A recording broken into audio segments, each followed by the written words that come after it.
Manifestation. Man up. Manifestation.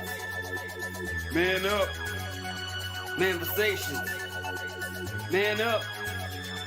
Manifestation. A place where we inform, build, and inspire. Manifestation. Man up. Manifestation.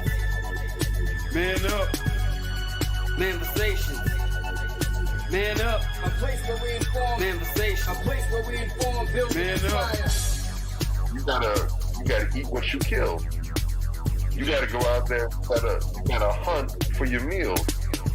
We all have that ability to connect with people, to be that motivational person in somebody's life. You gotta let people know there's certain lines you don't cross, and that there's gonna be consequences if you do. Man up. If you are an adult and you are in a relationship, that person's emotions are not your responsibility. Man up. Manifestation. Man up. Manifestation. Man up. Manifestation. A place where we inform, build, and inspire. The devil, during slavery, destroyed the masculinity or manhood of the so-called Negro. No man. No man. Right now you got to be trained all over again to be a man. When someone is obligated to do something, it is binding upon them to do it. And failure to do it causes reaction. Man up. Position make you rich. I don't have that type of richness. My richness is life forever. If that people knew that glorious past, if that people knew that glorious past, if that people knew that glorious past, then they would be more inclined to respect themselves.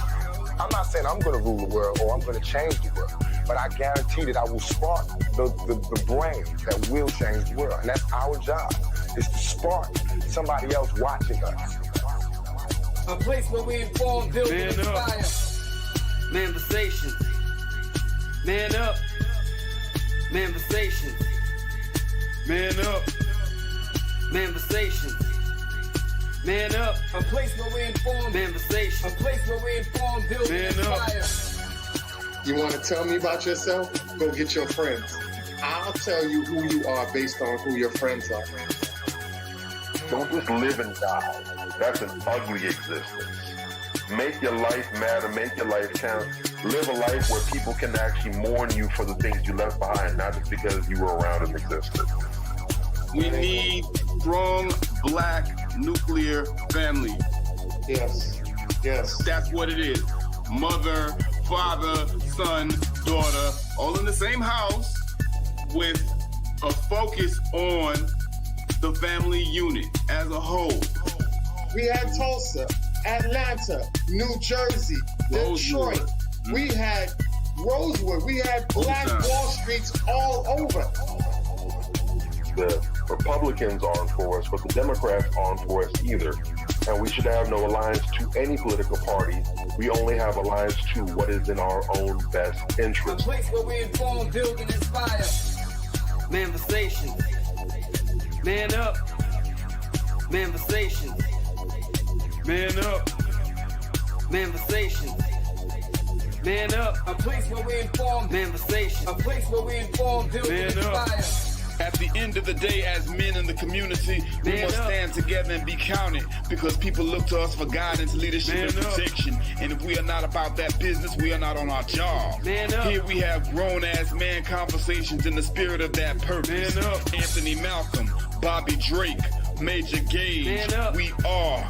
This is Manifestations 2020. Manifestation. Man up.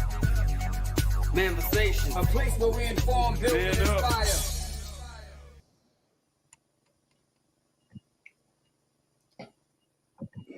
All right.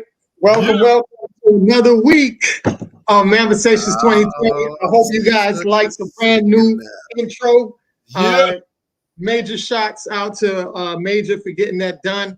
That is our new intro now. I'm so excited about it. I'm so glad that everybody was able to witness it.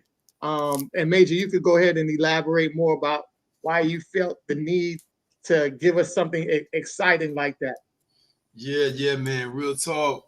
I mean, we get down in here, man. We cook. You know, we really rip all the meat off the bone on this show. You know what I'm saying? I feel like we just needed something more aggressive and something that was, you know, like the old theme didn't really have any words on it. You know, so I felt like, you know what could be better than to take a gangster ass beat and take some of our quotes, you know, some of the amazing things that we've said during the course of this show, and then also take some of the amazing quotes from some of our ancestors and great leaders in the past and mesh them all together and just make this goulash of just pressure, man. Like, you know what I'm saying? Just make something really hard hitting and something really impactful that is going to stay with people. You know what I'm saying? And like, it really talks about what we, you know, intend to do. You know what I'm saying? We intend to create better men. It keeps saying throughout the whole joint, man up. You know, and it talks about how people look to us for leadership, guidance, and protection. And, you know, if we're not talking about that, then we're not on our job. You know, I thought that was very important to say. And I think that, you know, that was a pretty creative way to put it all together like that. Shout out to Sister Veronica for helping with the edits as far as the cuts of the I told her what I wanted, and she actually, you know, put the vision together and made the video aspect of it come to light. I produced the music and came up with the audio sample. So yeah, man, it was fun. I thought it would really add an extra little punch to what we do here. Yeah, that's super dope, man. I appreciate it. You know, when you shared it with me the first time, I was excited to drop it. We still had to go through some more edits, and you got the edits done. Yes. And it's fire. So I'm so glad we're starting off 2020 banging out with new layouts, new music, theme, and definitely new guests. Man, this is going to be a great year for us. So as you guys can see, we're growing because you guys are investing in us. We're growing, and you're seeing the product of the growth due to you guys, you know, being behind us and sponsoring us and supporting us in everything we do. So we want to make sure that we put a great portfolio out there for you guys. So when you brag on us, you know, you got something real worthy to brag about. You know, the aesthetics and everything is on point. So shout out to all of the viewers, the listeners, and everybody out there that supports us, friends and family. Man, just keep doing it, and trust me, it's gonna get bigger and better. We told you that. All right. So we got a great show. We got a great show for you guys tonight. I wanted to make sure, because this is the last week of heading out of Black History Month. So I wanted to make sure that this show was a very impactful show going out. So what I decided was that we're going to talk about some uprisings that we went through and some fast, you know, moments in history that they don't tell you, you know, in your everyday classes or just everyday discussion with different people. There's a lot of history that's hidden that we don't know about. And they make it seem like this is one of the reasons why they push so much of slave ships and slave narratives, and then have all these celebrities with the slave mentality and the docile mentality and weak mentality, because what you see visual is pretty much what you emulate. So a lot of times you see weak, docile people, you feel like that's the way to succeed and that's the way to get things done.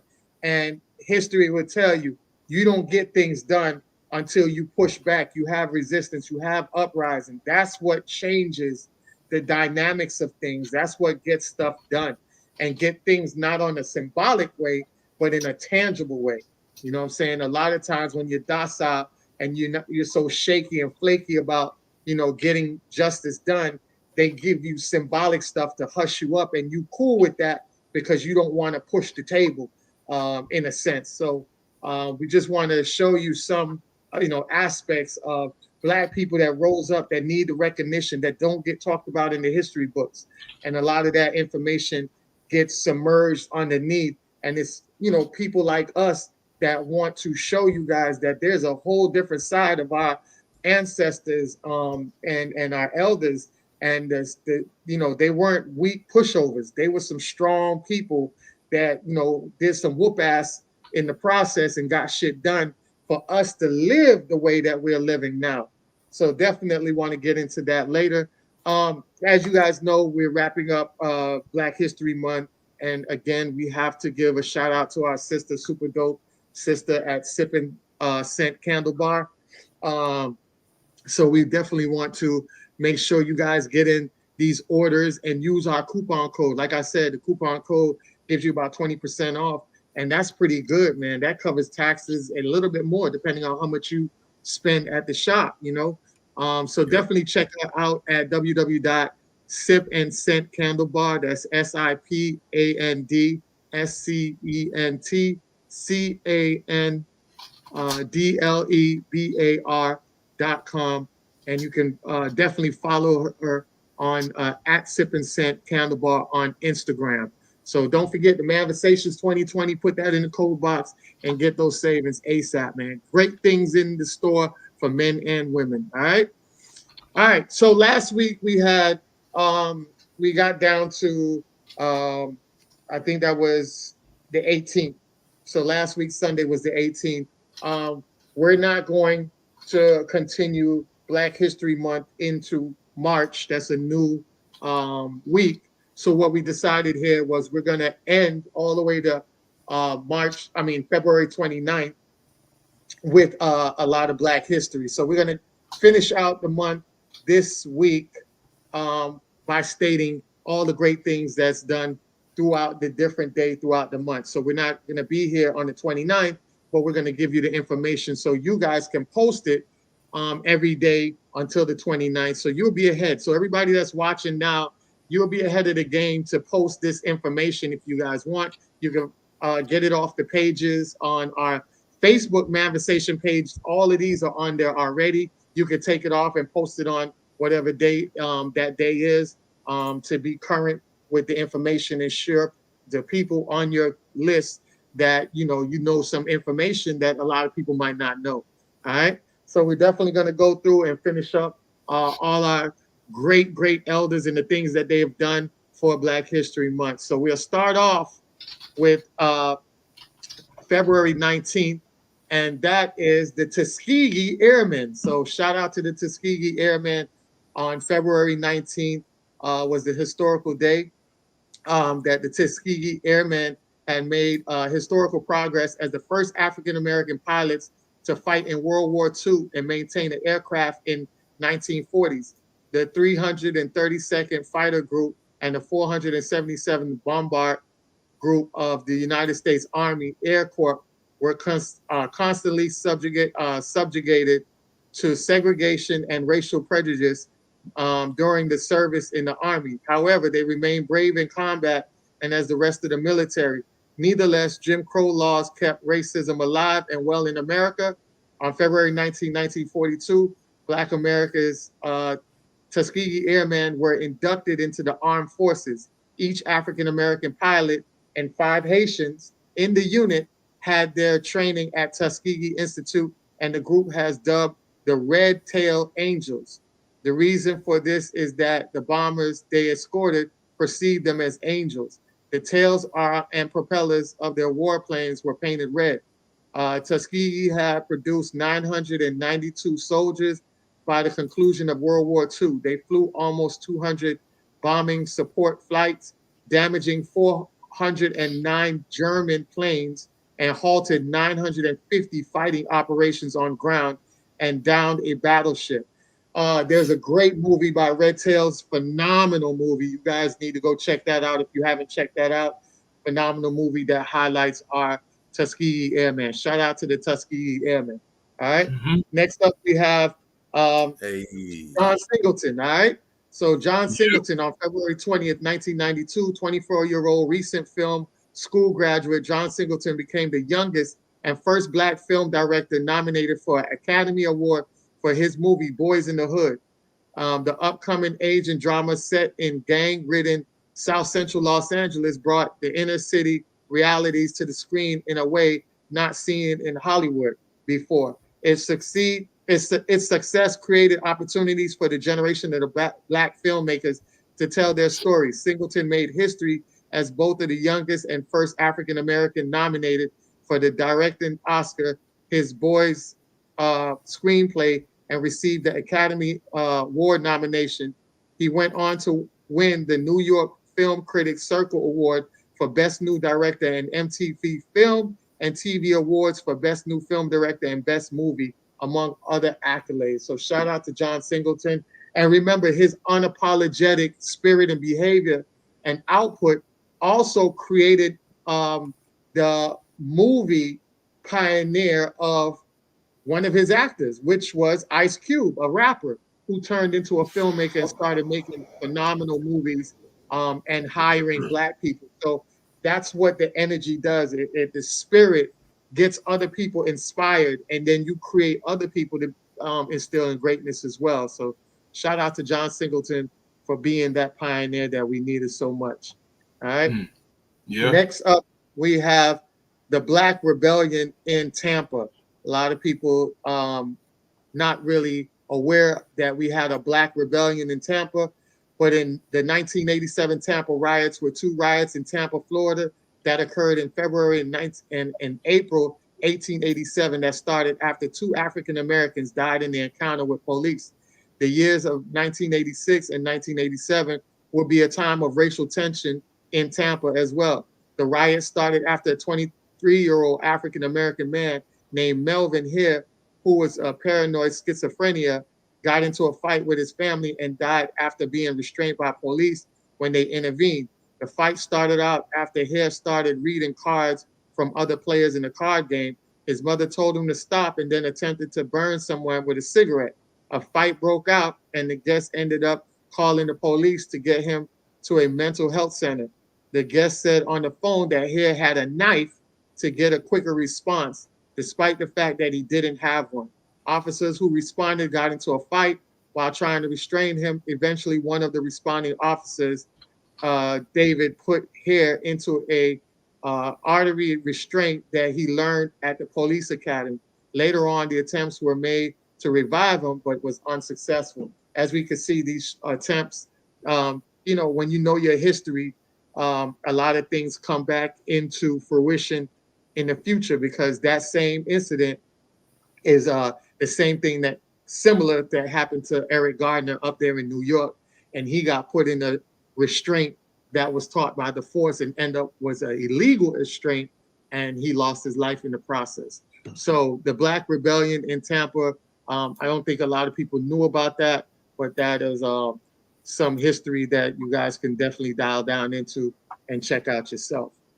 Next up, we have on the 22nd of February, we have DJ Jazzy Jeff and the Fresh Prince.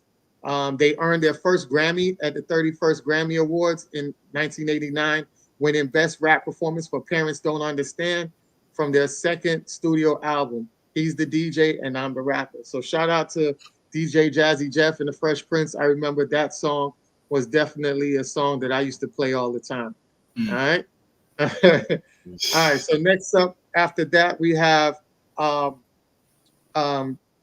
Elston Gene Howard, right? So Elston Gene Howard, who is he? In 1955, he was the first African-American player on the Yankees roster. This was 8 years after Jackie Robinson had broken the MLB color barrier in 1947. Howard was named the American League's most MVP player for 1963 pennant winners after finishing third in the league in slugging average, fifth in home runs, becoming the first Black player in AL history to win the honor. He won Gold Glove awards in 1963 and 1964, and latter seasons setting AL records for putouts and total chances in season. His lifetime fielding percentage is .993. As a catcher, was a major league record from 1967 to 1973. He retired among the AL career leaders in his putouts, seventh at 6,447, and total chances, ninth, 6,977. Baseball catcher Howard was born in St. Louis, Missouri. In 1965, Howard signed a $70,000 contract with the New York Yankees and became the highest paid player in history of baseball at that time. So shout out to Elson Jean Howard. We know we always talk about the different baseball players, but nobody seems to mention his name because he's a catcher. So we definitely wanted to highlight him here on Manversations. And if you have children that are, all of them not going to be able to play first baseman, second baseman, they can be a catcher as well. So let them know, these are the type of things that inspire our children to find different positions in different apps, so definitely shout out to that. All right. Mhm. So February 24th, we have Rebecca Lee. On this day, 1864, Rebecca Lee became the first African-American woman to receive an MD degree. On this day, 1931, Lily Brown, the civil rights activist, was born in Troy, Alabama. On this day, 1974, associated with criminal justice, was founded by the NABCJ. In the mid 19th century, it was rare for a woman or a black man to be admitted in a medical school. In 1860, due to the heavy demands of medical care for American Civil War veterans, opportunities increased for women physicians and doctors. Due to her talent, Crumpler was given a recommendation to attend the school by her supervising physician when she was a medical apprentice. That year, there were 54,543 physicians in the United States, 3 of them whom were women. None of them were African American, making Rebecca Lee Crumpler the first and only African American physician in her class. In February 8, 2001, was declared Dr. Rebecca Lee Crumpler Day in Boston as part of the 190th anniversary of her birth. All right. Absolutely. So definitely shout out to Rebecca Lee for doing something so sensational, pioneer for our black women out there.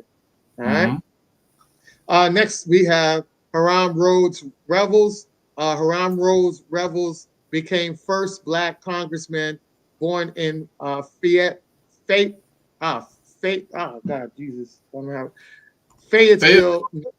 North Carolina. On September 27, 1827, the moderate leading politician joined the U.S. Senate in 1870. He was an American Republican politician, minister in the African American Methodist Church, and a college administrator. Born free in North Carolina, he later lived on and worked in Ohio, where he voted before the Civil War. Elected by Mississippi legislator to the United States Senate as a Republican to represent Mississippi in 1870 and 1871 during the Reconstruction era. He was the first African American to serve in either house of the U.S. Congress. And why it's so important that we talk about the Republican, remember, black people were the Republican Party. And they did a lot of great things in the Republican Party. So when a lot of people say a lot of black people vote Republican, that's because we had conservative issues. We were the one who basically instilled the conservative lining that a lot of people today line up with. You don't really align with the party itself, but there are a lot of there's a lot of properties, there's a lot of ideology that resonates with us that comes from the conservative side. So just wanted to highlight that. Definitely do y'all research on black people in Congress back in the 1800s, and you'll see so much powerful things that they have accomplished during that time. All right. So February 26th, we have Black men's voting rights. Black men got their voting rights on February 26th. As you guys know, it's the 15th Amendment. On February 26th, after rejecting more sweeping versions of the suffrage amendment, Republicans posed a compromise of amendment, which would ban franchise restriction on bias of race, color, and previous substitute. After serving a difficult ratification fight and opposition from Democrats, the amendment was certified and duly ratified and part of the Constitution on March 30th, 1870. According to the Library of Congress in the House of Representatives, 144 Republicans voted to approve the 15th Amendment with 0 Democrats in favor, 39 no votes, and 7 absent votes. And in the Senate, 33 Republicans voted to approve, again with 0 Democrats in favor. Why am I bringing back to back about Republicans and Democrats? As you guys can see, back then, the Democrats were real racist about Black people. So when you see the Republicans voting, those are the Black people inside Congress that were voting for that vote to go so Black people could get the voting. So I don't want you guys to get confused. That's why I say go back and do the research on Black people in the Congress in the 1800s. And you see we got a lot of great stuff done under that political party. All right. Next up, on February 27th, we have Charlotte Ray. All right. So Charlotte Ray, born in New York City in 1850, Ray became the first Black lawyer in the U.S. and the first practicing female lawyer in Washington, D.C., according to the Leadership Conference of Civil and Human Rights. The trailblazer began teaching at Howard University in 1869 when she first got accepted into the Howard School of Law. Ray applied under the name C.E. Ray because the university was so reluctant to admit a woman at that time, according to the organization. But we were able to graduate in 1872 and open her own law practice before leaving law to teach. Due to race and gender discrimination that plagued the profession, Ray opened a law office in Washington, D.C., but racial prejudice proved too strong and she could not obtain enough legal business to maintain an active practice. By 1879, she had returned to New York City where she taught in the public schools, and in late 1880s, she married a man with the surname of Frame. Little is known of her latter life. So definitely shout out to Rebecca Lee, not Rebecca Lee, but Charlotte Ray for definitely being on code and being codified to get her degree. But this is one of the reasons why we say whenever somebody opens up Black business or has a Black profession, we definitely need to support and make it a lifestyle of doing business with them. You know, it's so unfortunate that a woman like herself at her stature was able to open up a private practice, but didn't have enough support from her own people and other people outside to make sure that it lasted a long time, and pretty much had to close down her practice. So, you know, this is very important for us going in the future to definitely support our own, so that way their practices don't close as well. All right. So the next up, we have Theonis Spare Monk. I don't know if you guys know about him. But he was an American jazz pianist and composer. He had a unique style and made numerous contributions to the standard of jazz, including Round Midnight, Blue Monk, Straight, No Chaser, Ruby My Dear, In Walk Bud, Well You Did It, Well You Need It Not.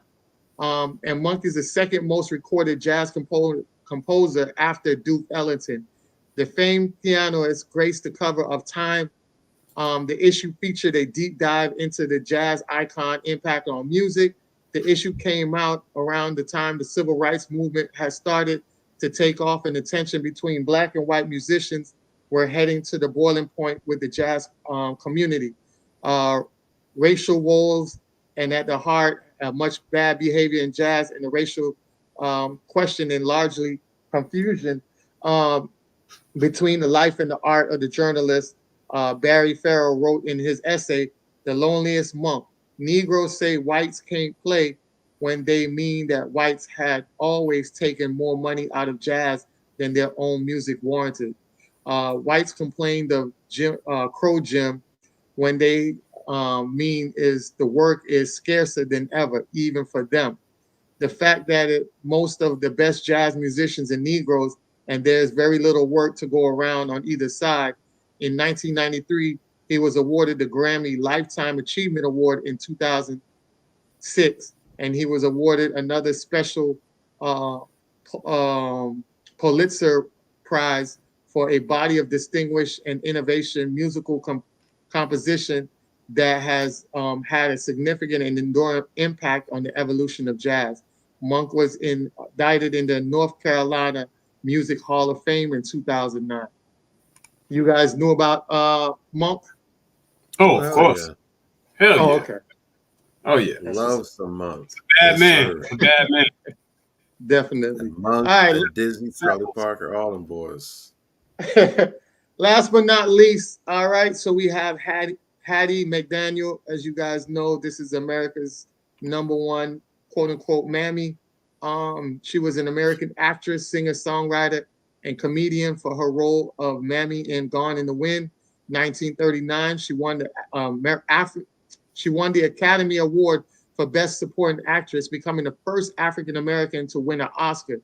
She has 2 stars on the Hollywood Walk of Fame, was inducted into the Black Filmmakers Hall of Fame in 1975, and in 2006 became the first Black Oscar winner honored in the U.S. postage stamp.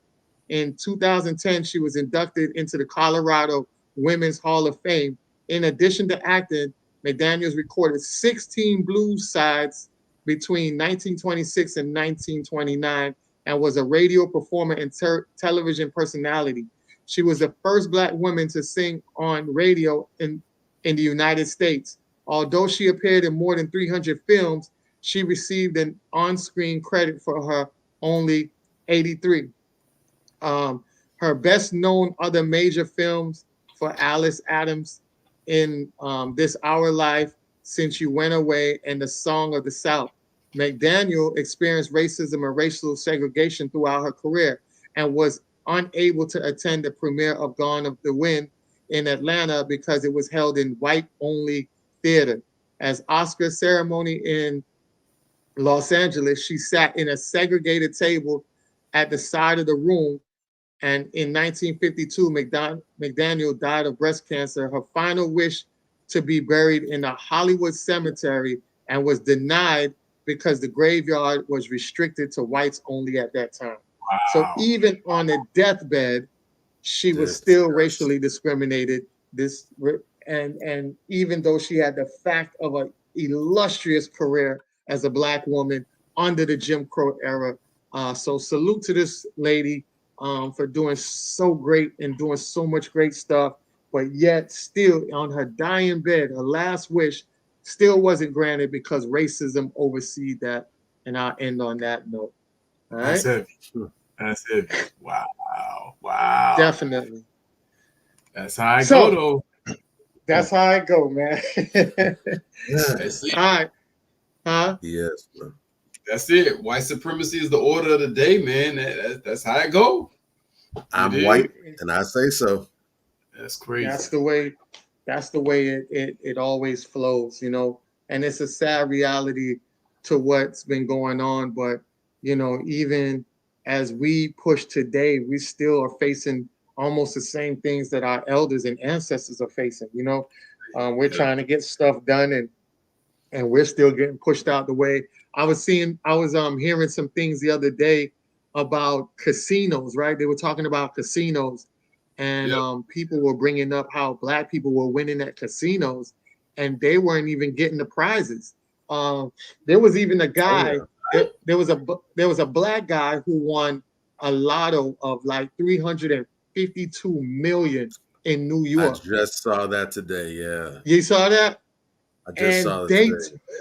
They told him it was 3 days after the drawing, and they told him that his ticket wasn't valid, and they showed it.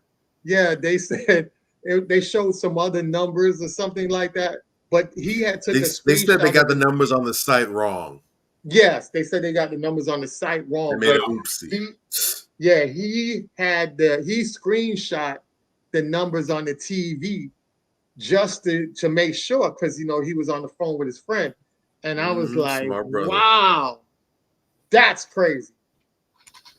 He's gonna own that casino. He's smart, because if you be able to pull that shit on me, we gonna lawyer up, we gonna light your ass up. Matter of fact, boy. Tariq had an issue with that with a casino out there in Vegas, I think several months ago. I remember that too. Yeah. And they do some said that. profiling of us there as well too, in some of them Vegas. Not all the Vegas casino spots, but they do some janky stuff out there. There's been some reports of some sisters.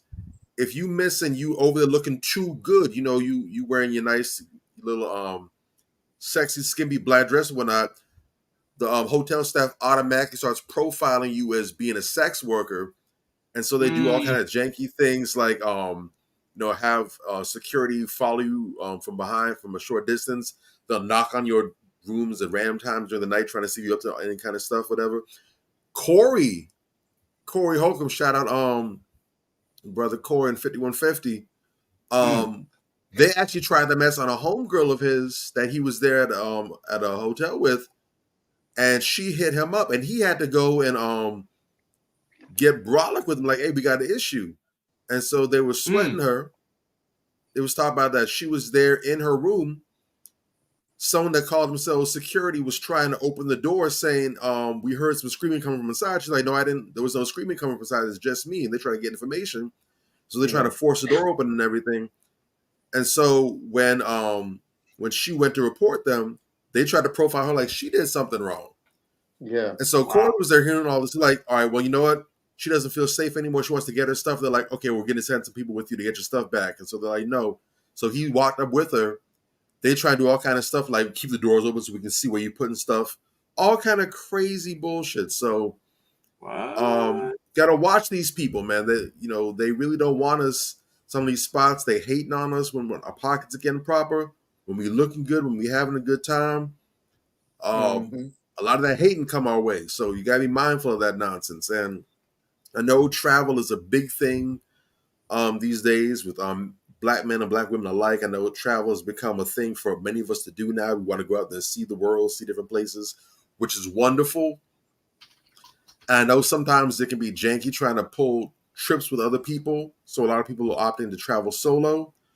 But I'm imploring y'all, when possible, and this is definitely for the sisters, but for the brothers as well too.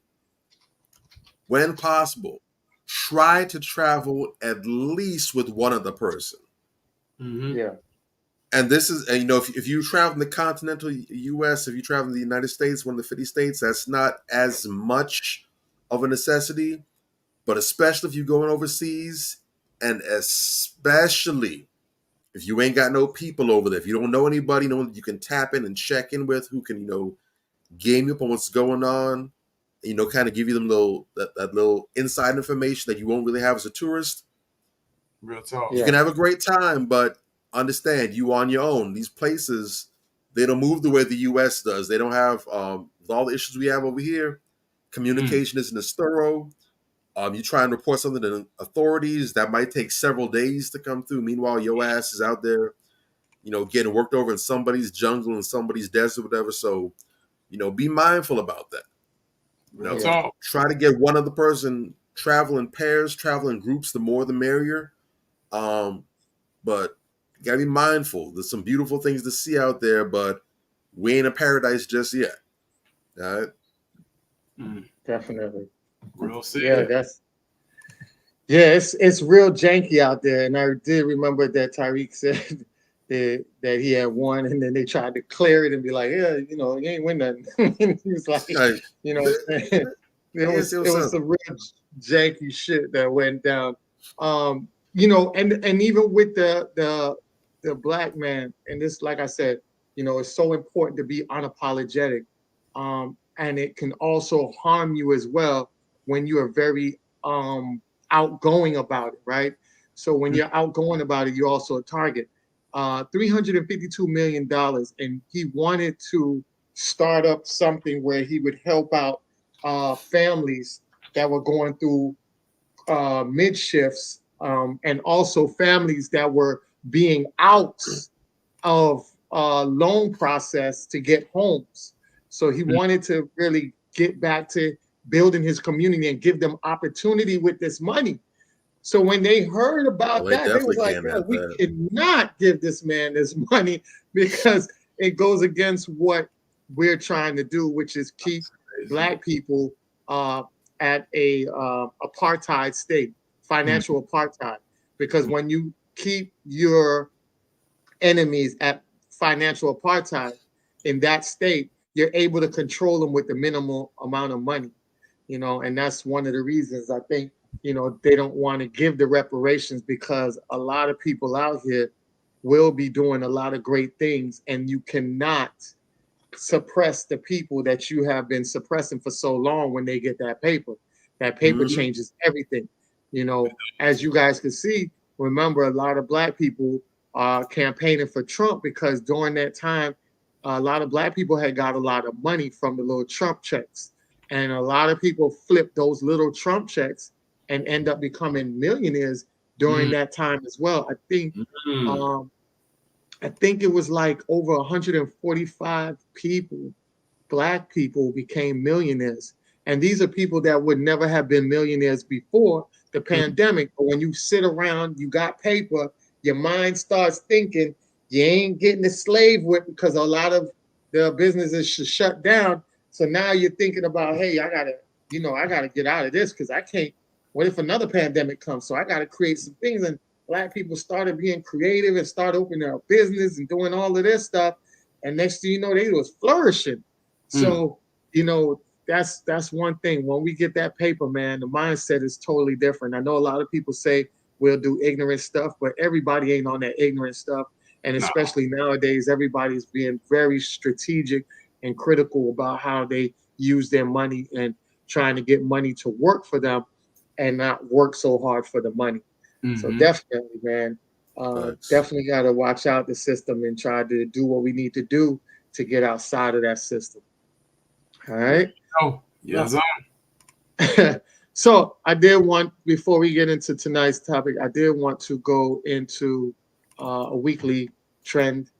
So our trending weekly topics, and our trending weekly topic that I wanted to talk about was this movie that came out, right? So Bob Marley had a movie that just was released, and it's a lot of people went out there and they said they loved the movie, but I noticed that a lot of people that knew the history of Bob Marley knew what was going on. A lot of Jamaicans that's rooted in the island that knows the real history of what's around the movie and who Bob Marley is and the key players around Bob Marley.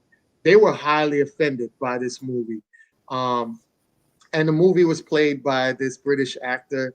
He definitely had a look to him that kind of resembled Bob Marley. But when I tell you, his accent on it was just so horrible. A lot of people outside of the Jamaican culture, they wouldn't mind it. They don't think it's nothing bad. But the people who really, really are in tune with the island, in tune with the culture, understand this was kind of like a slap in the face. And a lot of people really wanted to resonate more with the Jamaicans representing Jamaica versus having a British actor represent Jamaica. Now, a lot of people do know the history of Jamaica and Britain. As you guys know, the British, they actually conquered and ruled Jamaica for a long time before they got their independence. A lot of Jamaicans you will find in the UK, in the British sector, because of that connection, has brought Jamaicans to travel to Britain to go ahead and get some work or to, live outside of Jamaica just to find a way of surviving and making a ways for their family. So I have some family that's in the UK, that's born in the UK, currently right now in the UK. And I remember I did the thing with my brother after our father died. We kind of did a little ancestry dig, and we found some of our ancestors on our dad's side is rooted back to England, because my dad's father was a Puerto Rican man that was doing work from England. So when we trace back, we got a lot of history, and we will be documenting that in the future. But I did want to share that part of it to let people know there are Jamaicans in England, but the British accent and the patois accent is totally different. And to be authentic with Bob Marley, who has been on the island for years and had to flee to England in order to do the song because he was being targeted and almost got killed. He was a failed attempt of assassination, and that's why he went to England. So I just wanted to give that part of the history of it. But I do want to play this video and then get in a little bit more of it. All right. Can't do a movie about Bob Marley. I know use a black Jamaican for the You know, use your yard people them. Me sorry to say, no disrespect, but Ziggy Marley, you are shit. Excuse me French. I mean not take it back. Because you sell out your father. The whole of Uno and live off on your father's legacy. You know what it's like? Think why you bed for dead feel hungry? But I Israeli living us, I'm not surprised. You sell out your own black sister and go marry to a girl down at Israel. And nothing wrong with the people are people. Oh! But come on, man. No. You're going to use... The mindset we have, because it's a total different being a real Jamaican. You know, we know about the culture. We used to sell Ziggy, you know. Ziggy used to buy from a puppy market, you know. Alright. With them VW bus, you know. Okay. You know what it's like? Any one of the actors there know what it's like to have cold ground was your bed last night and rockstone was your pillow? Any of them know that? Am a Aki? You sell out. Nasty, dirty sell out. And if it was up to me alone, to them make $1 after that movie, they would not die with a yam their supper. They wrote this. I'm sure Bob Marley, if he could have get up out of his grave right now and talk, it would be this, where the word would have find out. It is a despicable, nasty, stinking, dirty act that boy did to him daddy. Sell out. This is when me listen to this man I say, wait, how this a man here? Get them a people that feel acting at them a movie. What they know about life? What they know about is to black road and lie down in the middle of road.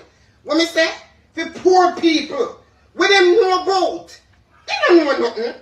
Well, you ever use them the people, them man they can't act Jamaican. Because even when they listen to the little clippings.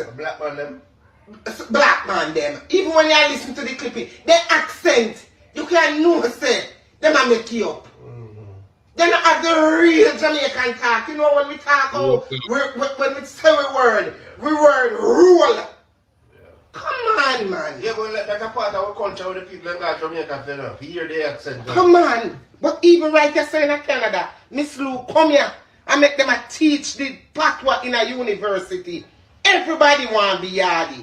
And that's why I get these Americans to act as if them are yardy. Yeah, shout out to that mom's right there. Yeah, she ain't in the movie. She was in the movie. Y'all go see that shit. She needed it. Damn. Oh, that was the real authentic accent, the real Jamaican accent that we wanted to hear. You know, like I said, they had an accent in there that was like, good dog, yeah. Like that's not what Jamaicans. That's not our lingo. You know, it was a broken English, slurge, British American dialogue. Like that was not patois, you know, bruh, at all. Once I found out that guy, first I want to correct moms respectfully. Moms don't come for me. I want to correct moms. That guy ain't no American. That's a English guy, okay? And this English guy, once I found out that there was an English guy, not just playing a Jamaican, but playing Bob Marley, fuck out of here. No, man, you can't do that. It's not just the patois. That's part of it, right? But it's also, and Tariq talks about this when he talks about non-FBA actors playing FBA roles. It's the spirit. There are subtleties within Jamaican culture. You understand what I'm saying? That are going to come across as authentic or inauthentic. You understand what I'm saying? There are subtleties. There are nuances. You can't train that. You understand what I'm saying? And when you're talking about a historical figure as significant as Bob goddamn Marley, we don't want no imposters. God damn, like, dude, come on, bro. And the way she cussed Ziggy's ass, she lit his ass up, bro. As she should. Woo! But that's what we need. We need everybody out there talking like that. I knew it was bullshit from when I saw the first preview. When I heard about it, I'm like, this is gonna be some bullshit. But moms, nobody else can make a video after that. Like that. Moms eating that shit. Yeah. She did. What you want to say, Bob? Woo! No, man, that was epic. Look. Shout out to her. I wish other Jamaicans will come out and speak on that, because white Hollywood is going to keep doing this until they get a firm rejection from the group of black people that they're trying to depict. You know, Cynthia Erivo was a shit Harriet Tubman. You understand what I'm saying? Like, she was trash in that role. You know what I'm saying? This guy, I didn't even see it, but I know he was trash playing Bob Marley. You dig? What's the Will Smith playing the African doctor in Concussion? And Will Smith is, you know, a very good actor, but again, you know, they do this literally all the time. You mentioned earlier when we were talking before the show, you talking about back in the days when Steven Seagal had that bullshit ass movie where he's beating up all these Jamaicans. You know what I'm saying? And they got these little $5 accents and, you know, these little $2 wigs. Come on, man. Come on, man. We gotta do better than that. Like, you gotta learn to respect. This is to anybody in Hollywood. You know what I'm saying? You gotta learn to respect people's culture, particularly you black people in Hollywood. You know what I'm saying? And Ziggy should have never signed off on this shit, because apparently nobody else did. That should have told you right there something was up. Something was out of kilter. You know? My wife went to see it, but I just refuse to see it. You know what I'm saying? Like, I might watch it when it comes out and it's free just to hate watch it. I know it's going to be some bullshit, but like, when we see where they're going, like Mom said, when we see where they're going, before the movie even dropped, they should have boycotted that shit. That's how I feel. The same way that, you know, FBA's pretty much boycotted Harriet and that shit flopped. Same difference, because representation is not just, oh, we're going to get some token black person to come up here and reenact this role. That's not representation. Representation is when you got some authenticity. You understand? Representation is when you tell the real goddamn story. So, you know, they got to stop selling us this whole representation rap, you know, pretending under the guise of giving us some representation. Fuck that. Correct. You want real goddamn representation, you know, and that goes down to telling the whole story, you know, getting the authentic people to play the part, getting the goddamn accents right, getting the wardrobe right.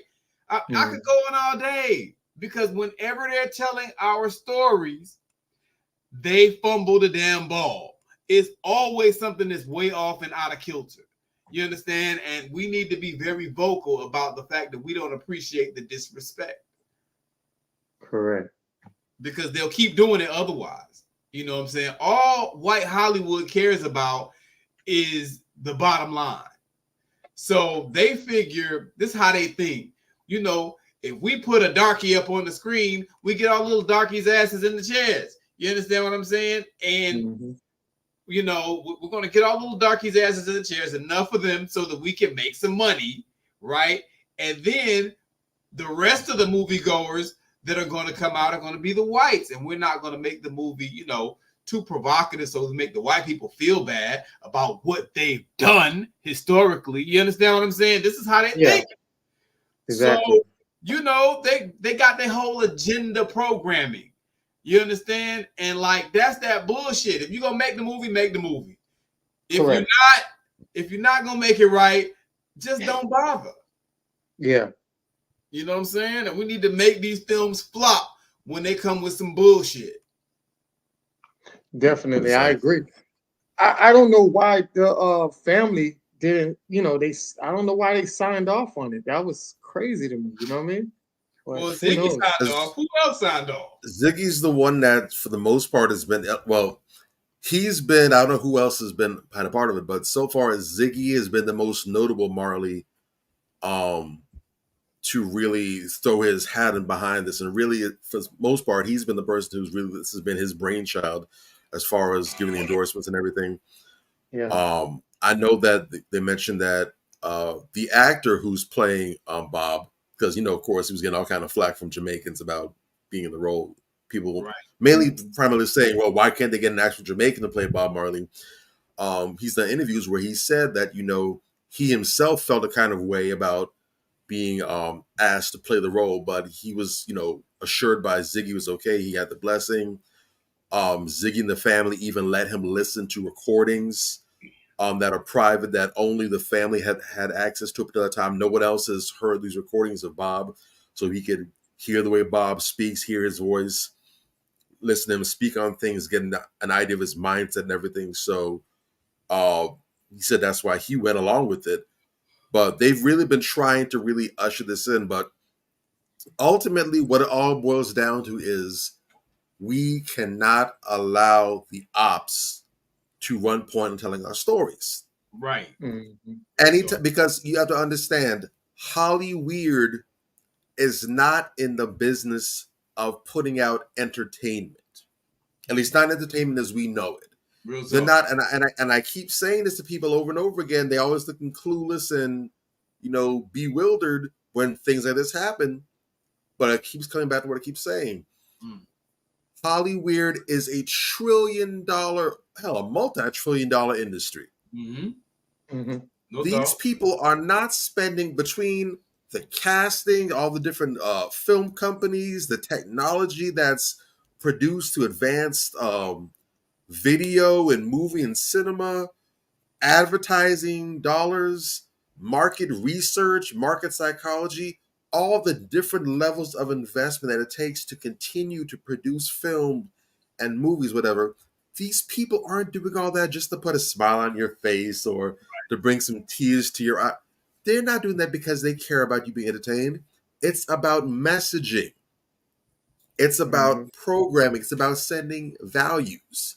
People are conveying their ideas, their ideals, their thoughts, their desires, their propaganda to you.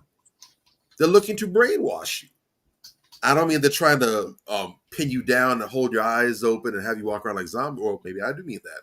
But they're trying to get you to think a certain way or to see things in a certain light. All right? And they're very vested. That's why I look at a lot of these films that keep putting out. One of the common bullseye boards for this recently has been Marvel. When Marvel first started out, they were hot, especially when they were doing the original Avengers movies. They were hot, all kind of great stuff being put out. But the last several films, more or less, have been complete and utter flops. Why is that? Mm-hmm. Because despite the earlier success of Marvel, where they were largely playing to the comics, they were basically doing what fans have been wanting them to do for decades and basically put the stories from the comics on the big screen, bring everyone's imaginations to life. Instead of that, they out here now trying to do all kind of gender bending and flip flopping. They're putting all kinds of wokist or liberal agendas in the films. They're doing all girl roles. They're doing all female based movies, whatever. All kind of stuff where they're inserting LGBTQ characters into places and positions that shouldn't necessarily be there, or to push storylines that don't require that. And that's not to say that there isn't a time and a place to have female characters, because the Marvel Universe has had all kinds of top quality female heroes and female villains. There have definitely been over the years some significant LGBTQ characters in that whole universe as well too. However, it's the going out of the way to promote and to push this and make films solely based on that at the detriment of storyline that's been an issue. And they've been sinking in major 9-figure budgets or 9-figure expectations behind these films and they've been flopping horribly. Mm-hmm. Now, in any other business venture, it's common sense. It doesn't matter how well you're doing. If you're making a project for X amount and you're failing to meet your projections, common sense says, okay, we need to stop doing this. We're losing money.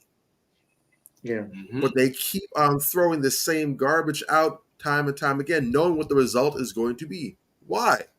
Because it's not about making money. It's not about entertaining the fans, which is what would also be making the money. It's about pushing out your message, consequences be damned. And they're perfectly fine with wasting millions and millions and millions of dollars, hundreds of millions of dollars in a losing effort, so long as they are advancing the needle, or that they think they're advancing the needle for their agenda. That should tell you everything you need to know about what their purpose is. I keep telling you I don't want this. You keep forcing it down my throat. Literally, I'm not going out to buy it. I'm trashing it in reviews. I'm trashing it on in the reviews on social media, whatever. And yet you keep on putting it out. Yeah. Who are you here for? It's not me, evidently. It's you're here for yourself. And so it's the same deal with films like this. I was telling the guys earlier that when it comes to movies like this, I've become such a snob. It's crazy. If I'm missing get so much as a whiff that something is funny style in the aroma, I'm cool on it. I said from day one when they announced the movie, I'm probably not going to see this. I can know there's some nonsense going on. When I heard that they weren't even mentioning one of the inspirations of his songs, because Bob did get around, he was a bit of a Rolling Stone. When one of his side chicks, who's responsible as an inspiration for several of his well-known songs, was left out, I thought, okay, this is interesting. But when I found out that they had stripped the scenes, and I don't know if you guys knew, but they actually did some filming with an actor. They actually had somebody lined up to play Peter Tosh. What? So it's not that he was never a thought. They actually had a Peter Tosh. They had him. That's and crazy. then the actor who played him, he actually, I think on Instagram, he dropped like a 3-minute long video saying that, the producers, whatever, they decided to go ahead and cut all his scenes and to basically wipe him out of the film. Wow. He apologized, like, I'm sorry, I really want to do right by you guys, support the film anyways, blah, blah, blah. And if you know, Peter Tosh basically, and I think it's not an exaggeration to say it, Peter Tosh basically was Bob Marley and the Wailers. He's, without him, you probably wouldn't know who Robert Nesta Marley was. The Wailers was his idea. He taught Bob how to play the guitar. He wrote most of the songs. And then later on, Chris Blackwell gets there and everything just takes off. But if you love everything about Bob Marley and the Wailers, then you really love, no shade to Bob, but you really love Peter Tosh. And you understand that a film about Bob Marley without Peter Tosh is blasphemy and is pointless. It's like, it would be like making a film about Batman and there's no Gotham City. Real talk. It's a film that takes place in Dallas, Texas. Well, there's Gotham City nowhere in Dallas. Where's Batman? Well, there's no Batman in Dallas. We just have the Dallas Man. We have Dirk Nowitzki. It's crazy. That's not a Batman movie. Exactly. It's hard. So what they want to do, because Pete, like Ann mentioned, Peter Tosh was very revolutionary. He was a dark-skinned brother. He was very much about pushing back at the powers that be, whatever. He was that revolutionary force that gave that fire and that passion and that heaviness to the sound and to the message and the music of the Wailers. And so they don't want to go ahead and push that. They want to bastardize Pete like they like to do Dr. King and water him down to love and peace and can't we all just get along? And that's what they're trying to do with it. Yeah. And you can't do that with Peter Tosh. He ain't having it. Real talk. No. Yeah, you have with it, but yeah. You have people that are just, they will not sell themselves out for money. Peter Tosh was not that person. That's why in the film they said that Peter Tosh separated from Bob Marley when there was an attempt on Bob Marley's life and almost killed Bob Marley. And Bob Marley had to flee to London, to England. And they said that Peter Tosh wasn't going that way and he had parting ways away from Bob Marley. So they really wanted to play this. Like I said, this was an agenda piece. I don't care what anybody say. We can have this one-on-one dialogue. Y'all know where to reach us at. I will get on this thing and I will dialogue with you because I can show you receipts. And me being Jamaican and knowing the real history behind Jamaica and who's some of the keynote artists. Peter Tosh is a legendary artist that doesn't get the credit for it because he is an unapologetic person. And like Bobby was saying, when unapologetic people are out there, they don't want to show you that side of them. So they're either going to blanket them, submerge them, or they're going to use them and put an image of the opposite, the extreme opposite of that person, because they don't want the uprising. They don't want people to realize that, enough is enough. When you look at the song Get Up, Stand Up, from everybody pretty much knows that Peter Tosh had a hand in that song. They even said that Bob wasn't really up on that type of level of putting out revolutionary music. That was like Bobby said, that was the Wailing side, Peter Tosh side. Bob Marley was more of loving everybody, loving women, all of that stuff there. That's Bob Marley's side of it. You know what I'm saying? And that's what this piece was about. This piece, when they show you the poster, they didn't show you Get Up, Stand Up. They didn't show you Crazy Bald Heads. Remember Crazy Bald Heads. If you're a Bob Marley fan, Crazy Bald Heads was something that was like revolutionary. Yeah. I'm gonna change these crazy bald heads out of town. Yo, that Buffalo Soldier, that was rumored to be about the Black American troops over here in the U.S. It was. That was fighting the war. You see what I'm saying? Buffalo Soldiers, yeah. Exactly. So they don't. These are songs they don't play inside the movie. There's no Buffalo Soldier. There's no Crazy Bald Heads. There's no Get Up, Stand Up. None of that. You know what I'm saying? So it just goes to show you it was more of a trying to get everybody on this love triangle. And you remember, anytime that they do a movie, always look at what's going on in the world. Because like I stated earlier, that right now in America, we're going through political parties. Two political parties are crashing hard, the Democrats and the Republicans. This movie was centralized on the political party clash that was going on during the Bob Marley era. And they focused primarily on that era of timeline, specifically because they want you to see and put yourself as, hey, this is what's going on now. Take y'all back to the Bob Marley era, and that's where the one love come from. This is where everybody, one love, one heart, let's get together and feel all right. Right? That's the whole Dr. King, I Have a Dream speech, right? That's the anthem that they're trying to push. And when I saw that, and I was just like, yeah, this is an agenda piece, and I saw what it was and what I realized what it was for. And just like we got the video of the mother that's there is several videos out there. There's even a white Jamaican man who's upset with the movie in itself and the authenticity of the movie, because he, as a white Jamaican, understood the culture and feel like that's disrespectful. So not even just Black Jamaicans are offended by this. You got white Jamaicans that's offended by this because everybody who knows got me, pretty much. If you know, people that know the truth, it's irritating to you. Like when you sit back and watch somebody lie and you know they lying, that's the most irritating thing to you, because you want to jump and choke this person or punch this person, or just do something for them to stop lying. And that's what it feels like when you're watching the movie. You feel like, God damn, just tell the real shit. Like, we want to know the real side of Bob Marley, not this political agenda shit you pushing so everybody could be on. Because in the movie, they don't even show you about the children growing up. They don't show you about that. They just make this man seem like he's just a damn baby factory, because he leave one direction, come back, and all these children running to him, hey, daddy, daddy.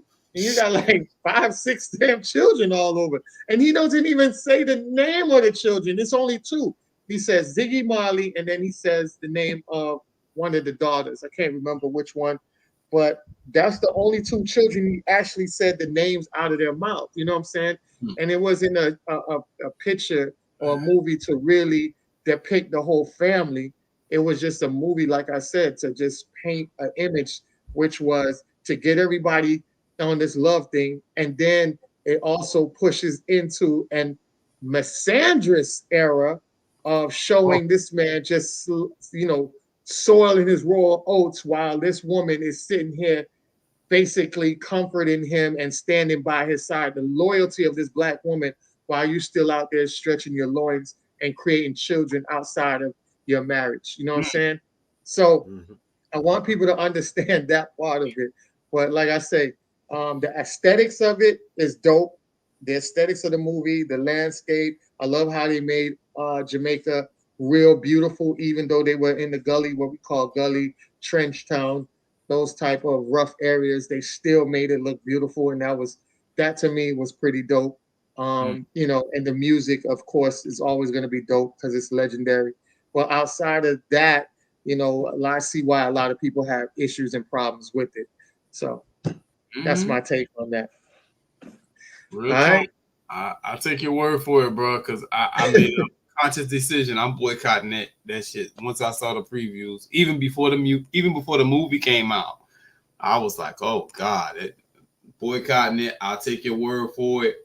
I'll probably hate watch it once it's free, but I'm just not giving up my dollars to that type of shit. I'm tired of them doing this. They do this time and again with our culture, and I'm just not gonna do it. I get why you went to go see it though. You gotta be informed, as to what the get down is. Correct. So I went to see it because being that that's my roots, Jamaican, that Jamaican side, that's my roots. Bob Marley. I grew up off of Bob Marley. Rest in peace to my cousin who passed away last year. He lived in England, and we used to communicate, and every time we used to always sing out different Bob Marley songs because he was a huge Bob Marley fan. When I talk about posters, smoking weed, everything, like to the T, he was a big Bob Marley fan, right? And I remember we was playing the Bob Marley record back in Jamaica because I was on vacation. He came down from England, I came from America, and we was at our granddad's house, and I remember we were playing the Bob Marley song, and our favorite song that we like in common was Concrete Jungle, right? And Concrete Jungle is one of the most powerful songs that you can listen to from Bob Marley. And this was a really, really good song. But it was like oh gosh, I just had a brain freeze. So it's no sun around hold on, it was like, I can't remember the beginning of it, but I remember it was like no chains around my feet, but I'm not free. Dun, dun, dun, dun. I'm still bound here in captivity. So it was like he was talking about mental slavery, right? So he says, even though we don't have chains, we still slave in the mentality way. You know what I'm saying? We don't have physical chains on us, but we still enslaved mentally, man. And I thought that was super dope. It's one of the dopest songs, man, because it was the realness out of the hood. Like when he talked about Trenchtown and the gutters and all that, that song really was for the hood dudes. You know what I'm saying? Because it was talking about not having no light or none of that, you know what I'm saying? And still can't get out of it because we can't get out of our own mind. You know what I'm saying? We could just mentally slave to everything. So I think that it was so dope, man, during that era with my cousin. But overall, man, it was just a great time. But it was a very educational one. So I took it very personal, and that's why I wanted to see it because we are big Bob Marley fans. Anybody that's from the island, Bob Marley's on top of your list of pioneers and songwriters, you know what I'm saying? But we understood the Peter Tosches, we understood the Barris Hammonds, we understood, you know, you have Bounty Killer. These are artists that are real rugged and speak their mind. You know, the one that just got locked up and released, Buju Banton, you know what I'm saying? These are people that are heartfelt, that really speak for the people. So anything that goes down when it's filmed or anything that's related to them, you know, the people are gonna support it. You know what I'm saying? Because they are so much in tune with these people because they speak for us, you know what I'm saying, when it comes from the revolutionary side. So definitely Sizzler, another one, you know what I'm saying? So definitely, man. Grew up on that shit too. It's real, you know. Yeah, exactly. So that's why I say I was disappointed in a lot of fellow Jamaicans. A lot of Jamaicans are disappointed, but you know it is what it is. So I'll land my plane on that. All right. So we definitely want to give a shout out. I say moment to our brother who passed away recently. So shout out, I say to Eric Mays, you know, Flint councilman. He was found Saturday, deceased in his home. There's a lot of speculation people have, you know what I'm saying? They said it's kind of funny style, but they say he died of natural causes. He was I think he was 65, if I'm not mistaken. But he was a powerhouse. He was for the people. He really didn't take any crap, and he was not allowing people to come on that board and just railroad his people. He was the force. He would stand up for them, and he was that side that people really need in these seats. When you say you need somebody in those seats to represent you, Eric Mays was that man. He was that guy that did that. Even though they'll show you the comical side of him, but he was very passionate about his people outside of the cameras. You know what I'm saying? And he knew his shit. That's why they did not like him. A lot of the white people were on the panel. They were in these council seats, and they did not like him because he knew his shit, and he would antagonize them when they would mess with him. He was petty enough to antagonize them in a strategic way and in a very knowledgeable way, and they could not do nothing about it. So now that our king passed away, I feel very sorry for the people of Flint, Michigan, because I don't see anybody else on that panel that's going to ride for you, that's going to get stuff done and push back from these culture vultures that's coming in to be parasites and take over our community and push our Black people out. He was the force that made sure he roadblocked all of that shit. So, you know, we lost a very, very big pioneer today, for this last week, I should say, since Saturday, in Eric Mays. And I say, young king, I guess you're needed on the other side and do great work over there as well. All right. So I know you guys got something to say about Eric Mays, how he affected y'all.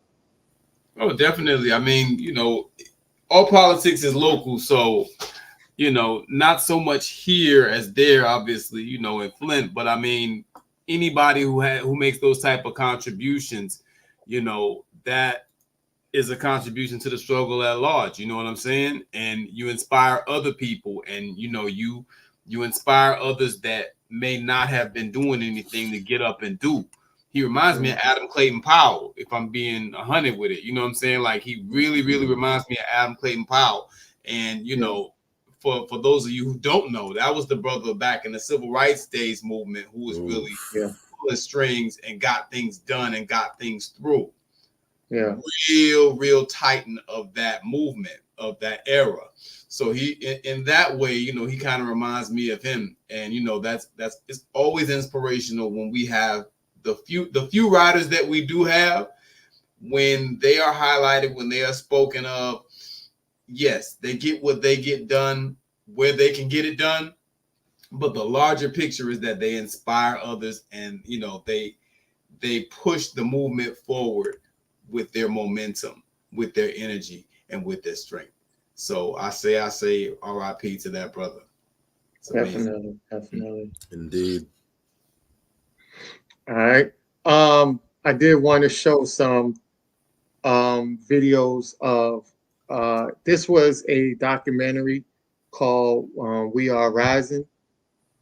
Not sure if you guys seen it, but I did want to show some people, you know, when we talk about being unapologetic, people that go above and beyond to fight, to get shit done, not be passed over and accept anything, you know what I'm saying? And I thought this video would definitely add to today's show of the uprising and, you know, just getting shit done. All right. About 1,000 students here at Howard University have sat in and held control of this administration building. There are no classes. The entire educational system is shut down. Many of us will stay in the administration building and be arrested. There will be boycotts until there is progress, and we are prepared to boycott until infinity. It appears to me that the attitudes on the part of the students suggest that an explosion among them is imminent. And the question here before us is like, who gonna control our education? Whether we're gonna let white folks control it or black people. And the students at Voorhees College are taking a position that black people gonna control our education. You also start to see the police being more vile in their approach to interacting with students.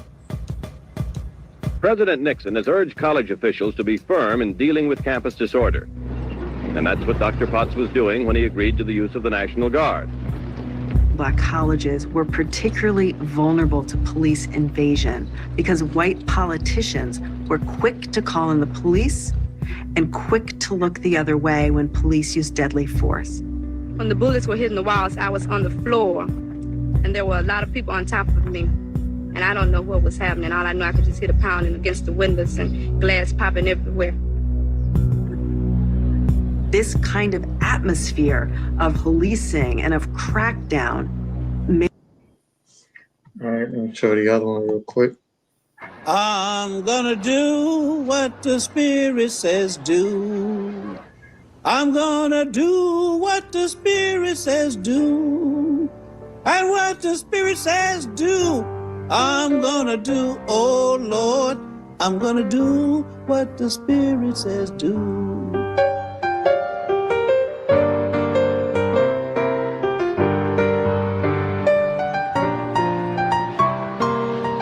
Richard's department store was a big kahuna. They had stores all over the South. Dick Rich, who was the president of Richard's at the time, he told me that if I brought my black ass back into his store again, he was going to put me in jail. And I told him that I'm coming back, Mr. Rich, and I'm bringing thousands with me, and get your jails ready because we're going to be there. We synchronized watches and said at 11:15, everyone was to enter wherever they were assigned to. It meant that they had to deal with all of us. At the same time, we were able to cost Richard's department store in 1960 over the Christmas holidays $10 million in losses. All of a sudden, they wanted to talk. And within 6 weeks, they had signed an agreement to desegregate all that stuff downtown. I'm gonna do what the Spirit says do. Well, I'm gonna do what the Spirit says do. And what the Spirit says do, I'm gonna do. When I was finally served at that counter, I thought it was by far one of the lousiest meals I ever had. And I asked myself the question, is this what I put my life on the line for? But remember, it wasn't about the food. I love that. He said after they got shit done, he was like, finally got to sit down and eat some food. He was like, this shit lousy. But the thing was, he said, I didn't do it for the food. I did it just so that people that look like me could sit down without being harassed or denied. Right. And I thought that was super dope in that clip because they strategically set up in different areas and was like, yo, when 11:15 hit, y'all gonna bum rush here. And they bum rushed everywhere at 11:15 precisely, filled up all these segregated places with Black people in it, Black students at that. And that promoted the people to say, hold up. Once they start strategically doing it around Christmas time and the holiday time, they lost equivalent to today's earnings, which was $10 million. Beautiful. When white folks lose money, ears open up. Things change when they start. Ears open up. Yeah. They respond to red and they respond to green. Yeah. Exactly. Real talk. I just wanted to point that out. Bruh, let me tell you, shout out to the ancestors. Shout out to all our brothers and sisters. I'm so proud of them, you know, for strategizing and making these things happen so that we could have the many comforts that we have today. Because, you know, a lot of these little coons like to run around talk about how I am not my ancestors. Like that's something cute to say.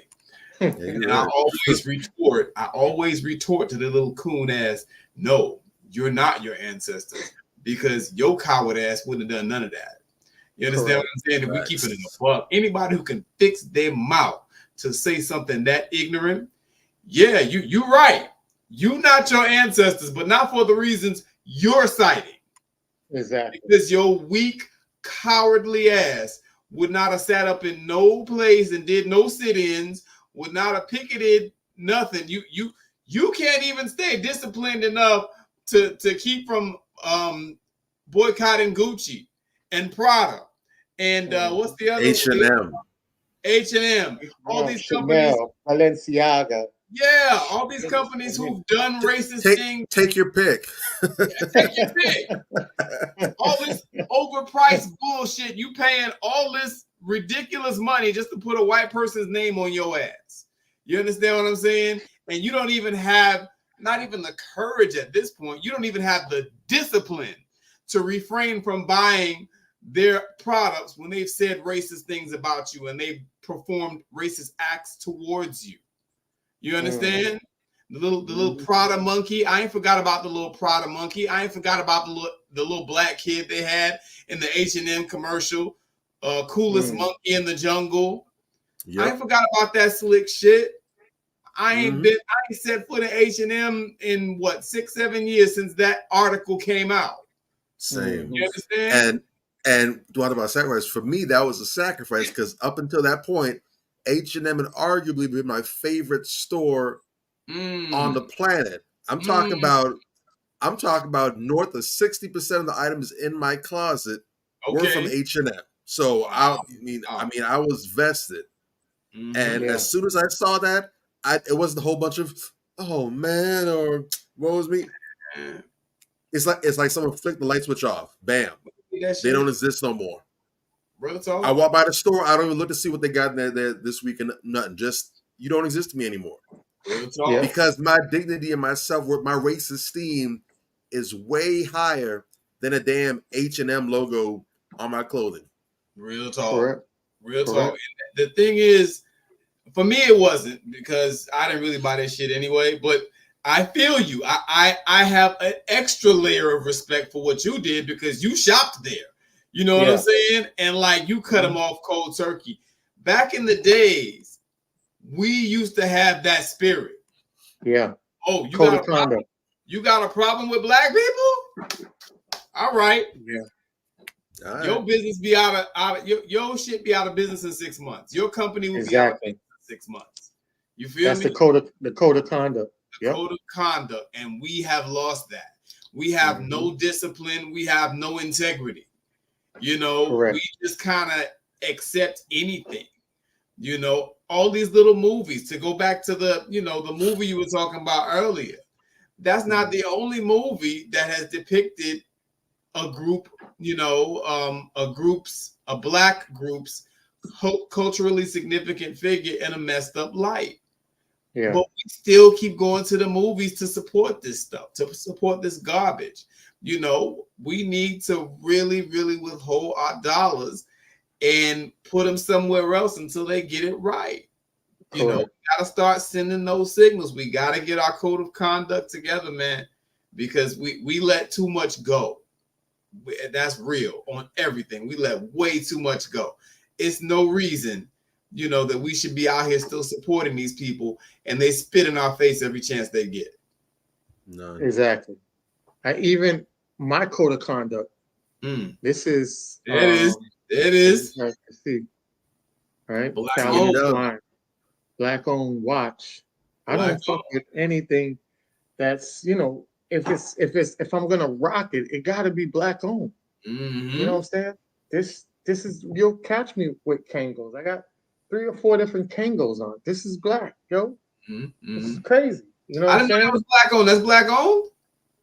Well, I don't know if it's black. I don't know if it was I know black historically, you know, hip hop I know guys especially. Yeah. Yeah, I know historically from a black cultural thing that I rock that. I have fedora hats that's made from black. Yeah, I've My seen you rock fedora those. hats are made from some of the black people. There's a black guy that I follow that makes some of these fedora hats and different stuff on it. No doubt. That I have up there. Even I have hats from my homeboy. He makes hats. Shout out to Achilles. We had promoted him before. Achilles. Yeah, I know that dude. Yeah. Yeah, so he, you know, shout out to Randy for doing his thing. I have hats, Savage. He has hats that say Savage on it. I have a couple of those over there. You know, it's just things that is basically black owned. I try my hardest to purchase, you know what I'm saying? And if it's not black owned, then culturally, like the Kango, you know what I'm saying? That represents the blackness behind it, you know? But anything that I feel like that I can get my hands on that can replace something that comes from the dominant society, I'm all for it. I'm all in it. You know what I'm saying? So, And like our brother David Banner always says, if I had you, I wouldn't need them. He's very, very, very profound and very upfront with it. If I had you, I wouldn't need them. And that's real. Black people as a group generate enough income to have an entirely self-sustained community. Period. We generate, I think it's in the trillions, but there are countries that don't generate what Black Americans generate in revenue. Correct. And we just don't. We need to redirect the focus of where we put our dollars. And mind you, that's off of disposable spending. It's not like we're talking about essentials like groceries and, you know, we're talking about the side spending. The side spending. We just spend like crazy, bruh. And like we could do so much if we had the proper mindset, which is the purpose of Manifestations 2020. So let's keep banging. Yeah. Correct. I do want to shift off into our another segment, which is Dear Men. Okay. Right? Okay. So I got this question today. And you guys can definitely send, you know, if you guys follow us on social media, all social media platforms on Manifestations 2020. I think there's MG. You got MG Manifestations 2020. That's Major's page. If you guys run across any of those pages, inbox us any questions you guys want or whatever. We'll definitely put it on air. You'll remain anonymous. We don't put the person's name out there. We just do the questions and give you guys the most honest answer possible. All right. Yeah. So with that being said, I got an inbox question today, and it says, because I was posting about the movie May Culpa, right, which is the Tyler Perry movie with Kelly Rowland in it, right? So I made a couple of posts that was, you know, basically making fun of the movie in different ways.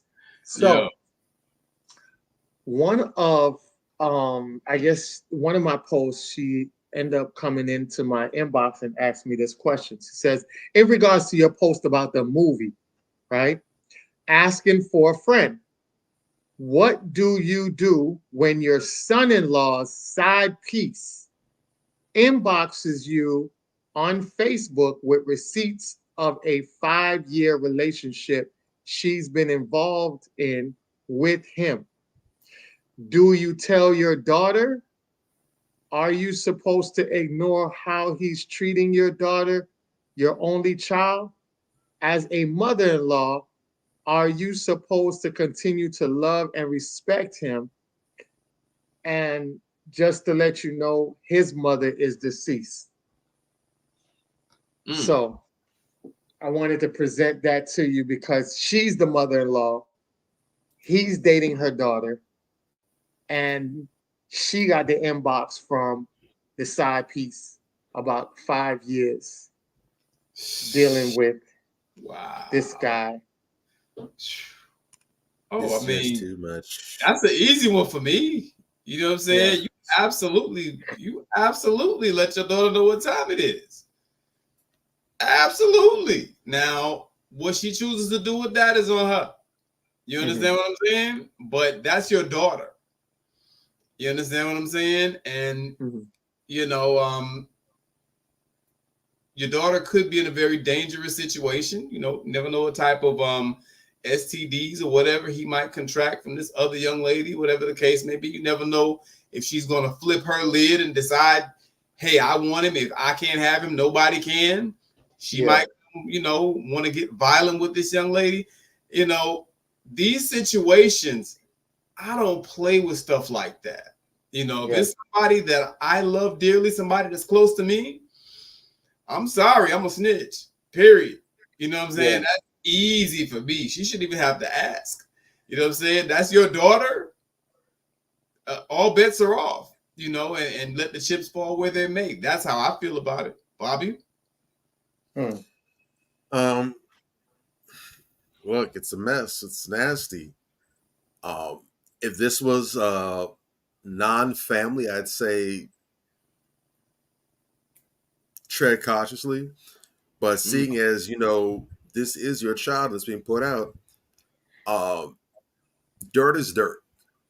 All right. The fact of the matter is, what's done in the darkness is going to come to the light, one way or the other. Yeah. So of course, a question to ask would probably be, well, why, if you've been in a relationship with him for 5 years, why is this coming out now? Doesn't matter. The point is, this is coming out now. Yeah.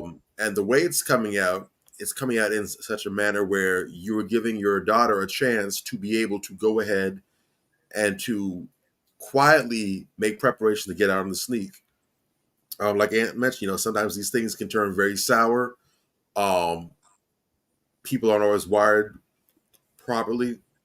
He might be a dude where he just plays it cool, like, man, whatever, bye. Didn't care about you no ways. Or he might spaz out and y'all end up on the news and some craziness. So I would definitely, you know, save all the information, put baby girl up on game, put her in the driver's seat. The one thing I will say, though, and this is almost universal for me, I know as a parent it's probably difficult to do, but at the same time, you have to understand that no matter how you might feel about the situation, you are not the person that's in the situation. Now, when I talk to people about relationship issues they having with their significant other, primarily the women, when they talk about, oh, you know, this is what's going on here, what's going on, I make it a point to never tell them to leave the person that they're with. I don't do that. All I will do is I will frame the situation as I see it. I will give some game and some insight. I'll present and lay out some options. I will never tell them you need to leave him. And I always tell them the same thing.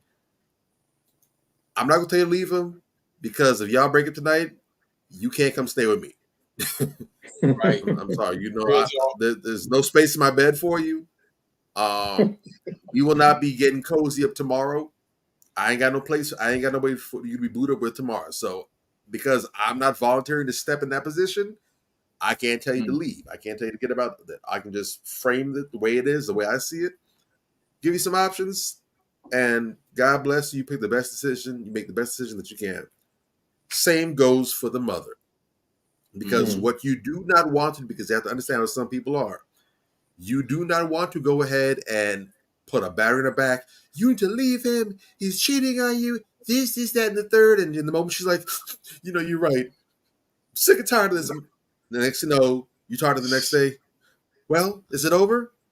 Now all of a sudden, shut up, Mom. I hate you. You're always trying to get in between me. Then you become the bad guy. Now, next thing you know, you become the villain. She and hubby, they had the little fussing and fighting. He done said he done put the magic key code in her back. They had some amazing bed shaking, sheet clapping going on. Now all of a sudden it's like the honeymoon. They deeper in love than ever, and they're convinced that you're the bad guy. So basically, their relationship is falling apart. They use your ass as the mortar to go ahead and help renovate the house. Now you're the bad guy. And to make matters worse, now because of that situation, you've lost your ability to have any sort of insight or be that connection with her. So present her with the information. Matter of fact, I would say don't even give it to her directly. I would say go the same way how I would slid to you. Find a way to sneak her the information. That may be anonymous source. So now she can't pin this on anybody. She can say someone's hating all they want to, but if the receipts are there, if that math starts mathing, she got to start making some decisions on her own. She ain't got no one to point a finger at. Right. I would say do it like that, and just be there for her to support her whatever she decides. Yeah. But again, do not tell her to leave her man. Don't do it. Agreed. Give her the intel. Let her move how she want. You know what I'm all saying? All you can do is give people the game and let them make the moves the best way they can. Yeah. I feel the same way. I'm not I never tell people to leave. That's one thing I do not do. As much as I get these type of inboxes and advice, one thing I always say is do what you feel is best for you. I can't tell you what's best for you. If staying is best for you, then so be it. If leaving is best for you, then so be it. Do what's best for you, because once you make that decision, you can now pride yourself on that decision. Right. If I tell you to do something and God forbid it works out horribly, then you'll come at me and be like, oh, I listened to what you were saying and this would have never happened if you didn't. Yes. I don't want none of that. Right. I'll come to you, I'll assess it with you, and I say, how do you feel about the situation? What does your gut tell you to do? I say, think about it, take the next couple of days, think about it, think about your escape strategies if you're going to escape, think about if you're going to stay, think about how you can rectify or come over that situation, put this stuff in plan so that way you can have a healthy way either way you go, whether you stay or you don't. But I would never tell somebody to go ahead and, not be with that person or be with that person. You have to do what's inside your gut feeling and stand on it. When you talk about stand on business, stand on your decision, because you made that decision, run with it. You know what I'm saying? And as a mother, it's I think it's a slippery slope on this situation, because a lot of times mothers always telling their daughters or their sons, most of the time, oh, I don't like this person for you. I think this person is bad for you. So I don't know if she was that mother that said that. That's probably why she's coming and asking for advice. Maybe she was probably always doubting dude from the get-go. And maybe if she present this, the daughter might be like, oh, you just hated him from the get-go. And who's to say this girl is telling the truth, even though the evidence is there? It's just that the denial goes into the head, because they just want to prove you that they don't want to do the decisions that you're constantly telling them to do. And they're going to go against the grain, even if the situation is bad for them, because they have a rift with a parent and daughter relationship over the years, it's like, I'm not going to let you win this one. So I'll stay in this and I'll stay concrete in this. And we're going to just work this out, even though deep down, when you leave from your mother and you go in that room, you're crying, you're breaking down. You're like, fuck, why did this have to happen? You know, you admit behind closed doors that, you know, this is a situation you shouldn't be in, but you'll never do that in front of your mother because, like I say, there's always this mother-child dynamic in it that you don't want to give in the control because you, especially if you feel like you're a grown woman now, you feel like your mother still has control because she might be right. And that leads right into her saying, I told you so. And women don't like that I told you so moment. As men, we get in those I told you so moments. That's accountability for a lot of women. When men say, I told you so, and they like grinding their teeth like, oh, gosh, I got to eat that. You know what I'm saying? Let's keep it a buck, though. Yeah. You know, if her daughter is mature, she's going to accept the truth for being the truth. Correct. You understand what I'm saying? Correct. And that's what it is, you know. Correct. Men, like you said, we have to deal with accountability. Nobody's going to coddle us, you know, and make us think that everything's going to be okay when we know that we got some real shit going on. Correct. It's not the same for us. You know, we got to face reality. And, you know, for women, it should be the same, you know. And I personally have found that women who deal with accountability well are much better women. And they have much easier lives. You know what I'm saying? Because at the end of the day, look, let's say she just goes ahead and ignores it and she just keeps on pushing. You know what I'm saying? What's going to happen next? Is he going to knock this chick up? Is he going to bring home some shit? Like, you feel me? You gotta think about those type of things. And the question of hate or jealousy shouldn't even come up, you know, in a perfect world, right? I don't know what kind of relationship they have, mother-daughter. And I have seen some mother-daughter relationships that are very toxic, where either the mother or the daughter are jealous. You know what I'm saying? But let's cast that to the side. You know, let's just say they have a perfectly fine mother-daughter relationship. I would think that the mother, primarily before anything else, one that, you know, speaks to the daughter about this, will look at it as a way to protect her daughter. And when the mother presents that information, I would hope that the daughter would look at it as, hey, this is my mother trying to protect me. Let me take this seriously. That would be my, you know what I mean? And that's why I say the slippery slope, because it's more on the daughter's side, because like from the mother's perspective, you know, you could take it. Your daughter takes the information and be like, yo, mom, thanks. I appreciate it. Yeah. Or she could be like, you know, oh, fuck that shit. You never wanted us. You probably typed this shit up yourself and, you know, trying to get me out of the situation. So that's why I say it's a slippery slope based on how the daughter takes it. You know what I'm saying? But you're right. I mean, for me, if I was in this situation, I would definitely tell the daughter, my daughter, what the situation is, because if I don't, the conscience comes to me, because guess what? Like you guys said, if this becomes a situation of domestic, what do they call that?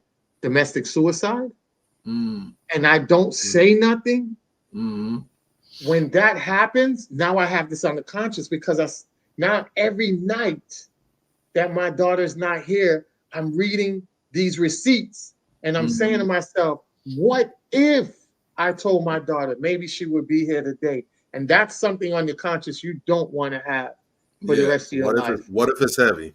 Right. What if you mean like domestic double homicide? That type of thing.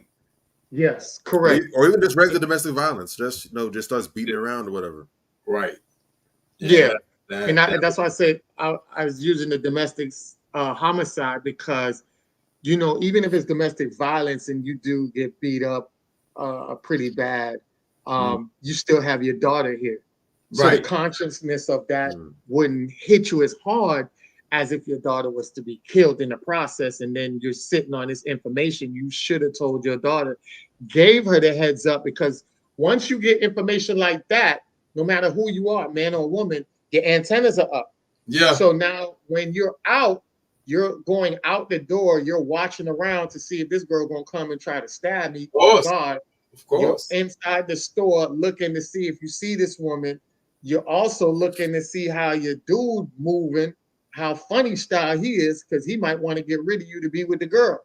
So you're strategically putting yourself with your antennas up, trying to probably move your way out of the situation in a way that is very healthy and more protective for yourself longevity wise. Real You know what I'm talk. saying? So definitely, that would be my option would be to tell my daughter what's going on, and how she takes it from there is how she takes it from there. My conscience is clear. I'm like, you know what I'm saying? And I land my plane on that. Mm-hmm. All right. Well, she'll get the clip. If she isn't watching now, she'll get the clip. I'll send her the clip.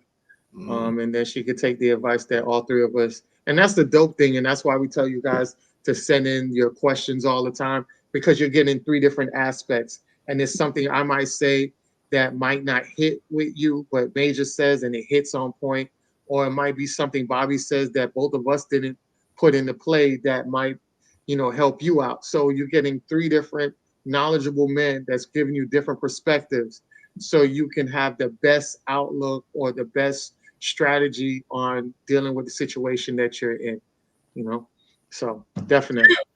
All right. I do want to go to the next one, which is the question of the day. And the question of the day is really, I saw this meme and I said, you know what about women that date nowadays? Because I saw another post that went crazy. It was about how if you're not making 100K, you're a broke dude. So where all the 100K dudes at? All the 100K dudes come to the post. You know what I'm saying? And oh man, it just went crazy left, because a lot of guys got offended on that. So I wanted to say, so back in the days, our elders always had, like, they had grace from their women. When they went out there and dated, the woman understood who they were, knew what they were capable of achieving, and sometimes they knew that they needed an extra lift or extra push. So I saw this meme with Denzel Washington, and it says Denzel Washington's wife paid for the cab on their first date because he was broke. The couple today is worth 290 million and has been married for 38 years. Wow. So I'm thinking, to this day, do our young children have the same grace and opportunity today, or are they living in a shit show and they will never get the opportunity to link up with somebody and establish greatness like Denzel and his wife? Well, for me, it's real easy. Oh, go ahead, Bob. You go. You was gonna say? Now I was gonna say, the problem is where this pertains to with the young women. The issue is we're living, and I heard this said a long time ago about something else, but it fits perfectly with this now. Mm-hmm.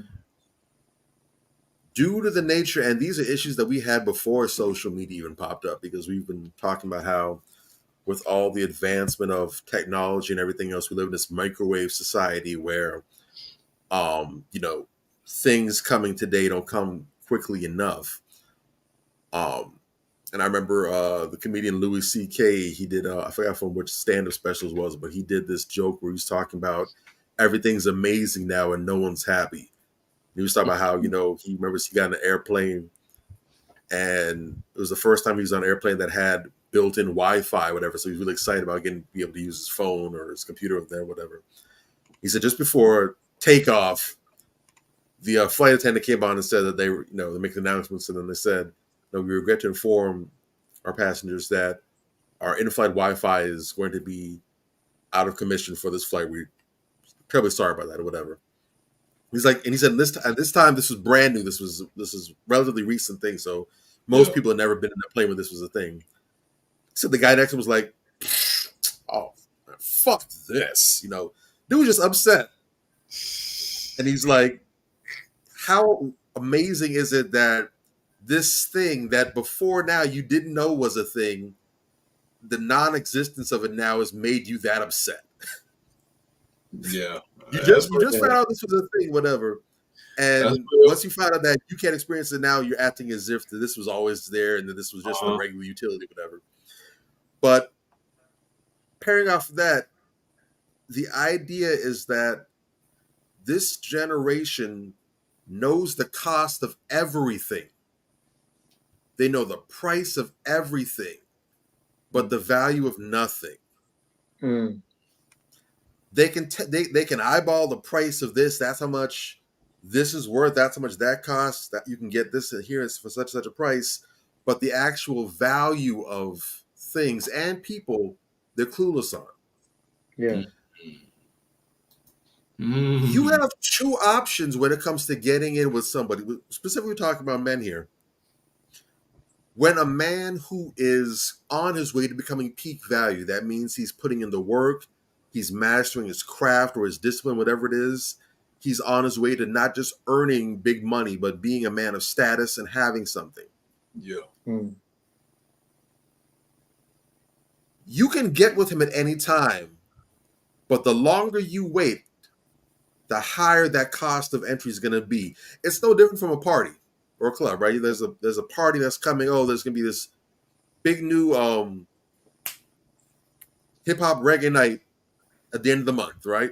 You got a whole month of notice. You buy the early bird ticket now, costs $35.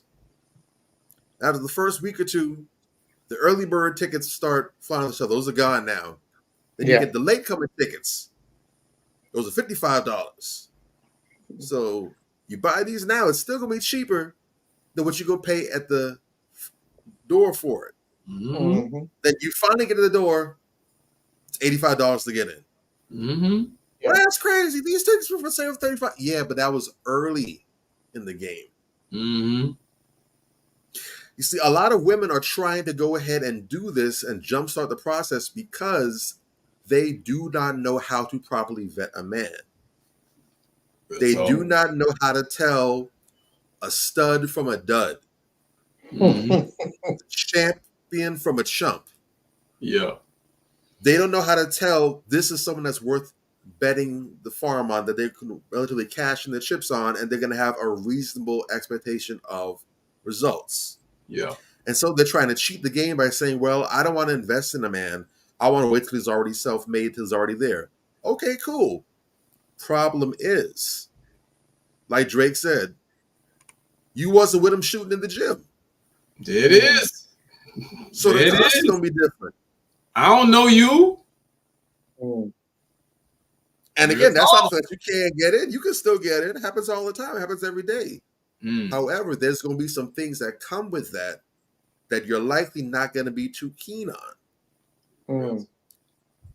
Now, if you were the woman that, like Denzel Washington, you were there, you paid for the cab, the paper wasn't tight, or like a Barack Obama, starving law student, or a number of different examples, and you pay him in, a decent man is never going to forget the people who was there with him when the future wasn't certain, when it wasn't a guarantee.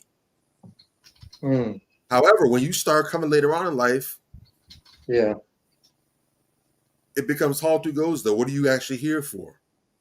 You remember the movie Delivers from Evil, where he had LL Cool J, and he was that wealthy dude, but because he was afraid that women would only be interested in him for his wealth and resources, he started pretending like he was a garbage truck driver, and so that was this whole thing. But that's real. Yeah. And because women today are savage, they're cutthroat. And you look at the way women move today, well over 80% of the divorces filed are by women. The divorce rate itself has been over 50% for a while. So pretty much in most cases, women are the ones that are hitting the detonate button in relationships. And contrary to what a lot of women are trying to argue, no, women are not fleeing relationships in droves because men are abusive or they're cheaters or they're blowing. That's not, do they exist? Absolutely. And we know that financial issues are one of the chief cause for divorce. That's been the case for a while. But the idea that every man is mismanaging funds, every man is out here cheating, every man is being abusive, bullshit. And you know it. You should be ashamed of yourself to open your mouth and say that nonsense. Mm-hmm. Yeah. So a lot of men, period, without resources, are looking sideways at marriage and commitment because they see women as not being serious about relationships. So when you start coming and doing that kind of talk, automatically puts a bullseye in your back. He knows that he can't really be at ease with you. The woman, however, who was there from jump, different story. She believed in him. She invested in him. She supported him. And now that he's on top, it's her turn to reap the fruit of her investment. Yeah. So, ladies, you can go ahead and do that. You can wait till the finished product has arrived. However, you're going to have to pay full price. Yes. You are going to have to accept that you're going to not be seen the same way you would if you're the woman that was there from entry level. Correct. You're going to have to accept that now that he's reached a certain level in life, he's able to move at a different level. That's going to come from some things. Maybe he's reached a point. Maybe he feels, no one was checking for me when I didn't have nothing. Maybe I'm at a point where I've deserved to have an extra woman on the side if that's what I want. Real talk. And you might be indignant about it, but please believe there's some woman that's going to be plenty happy to sidestep you, push you to the side, and get in where she can fit in. What? Plenty. And you can keep your addictions to the side. I'm not saying you should settle being a side chick, but again, we're talking about because when a man works hard, especially a black man, ain't nobody giving us anything out here. There's no easy layups or no charity stripe shots that we get. What we get, we have to sweat for. Real talk. Yeah. So when you work that hard to have the best of life, you're not keen on settling. Yeah. You don't work that hard just to go ahead and get bare minimum. That's crazy. So again, you got some choice to make. You can wait till you get finished products there and you pay a higher cost of admission, or you can learn how to do some proper vetting and find a man who is not quite there yet, but on his way. Find out how you can be a pivotal part of his success. So when he arrives, he understands that you're the cornerstone and he wouldn't be there without you. And as a result, you get all the perks that come along with your advancement. I'm going to land my ATV right there. I got to refuel. Well said. Well said. And let me just make it real simple. You know what I'm saying?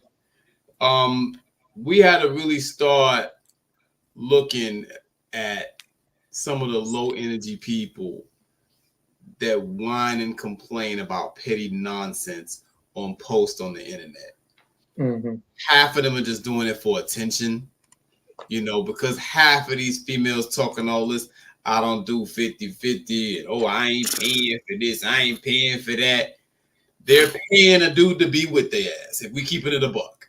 I know some personally. Big time paymasters. I know some of them personally. They're literally paying for love.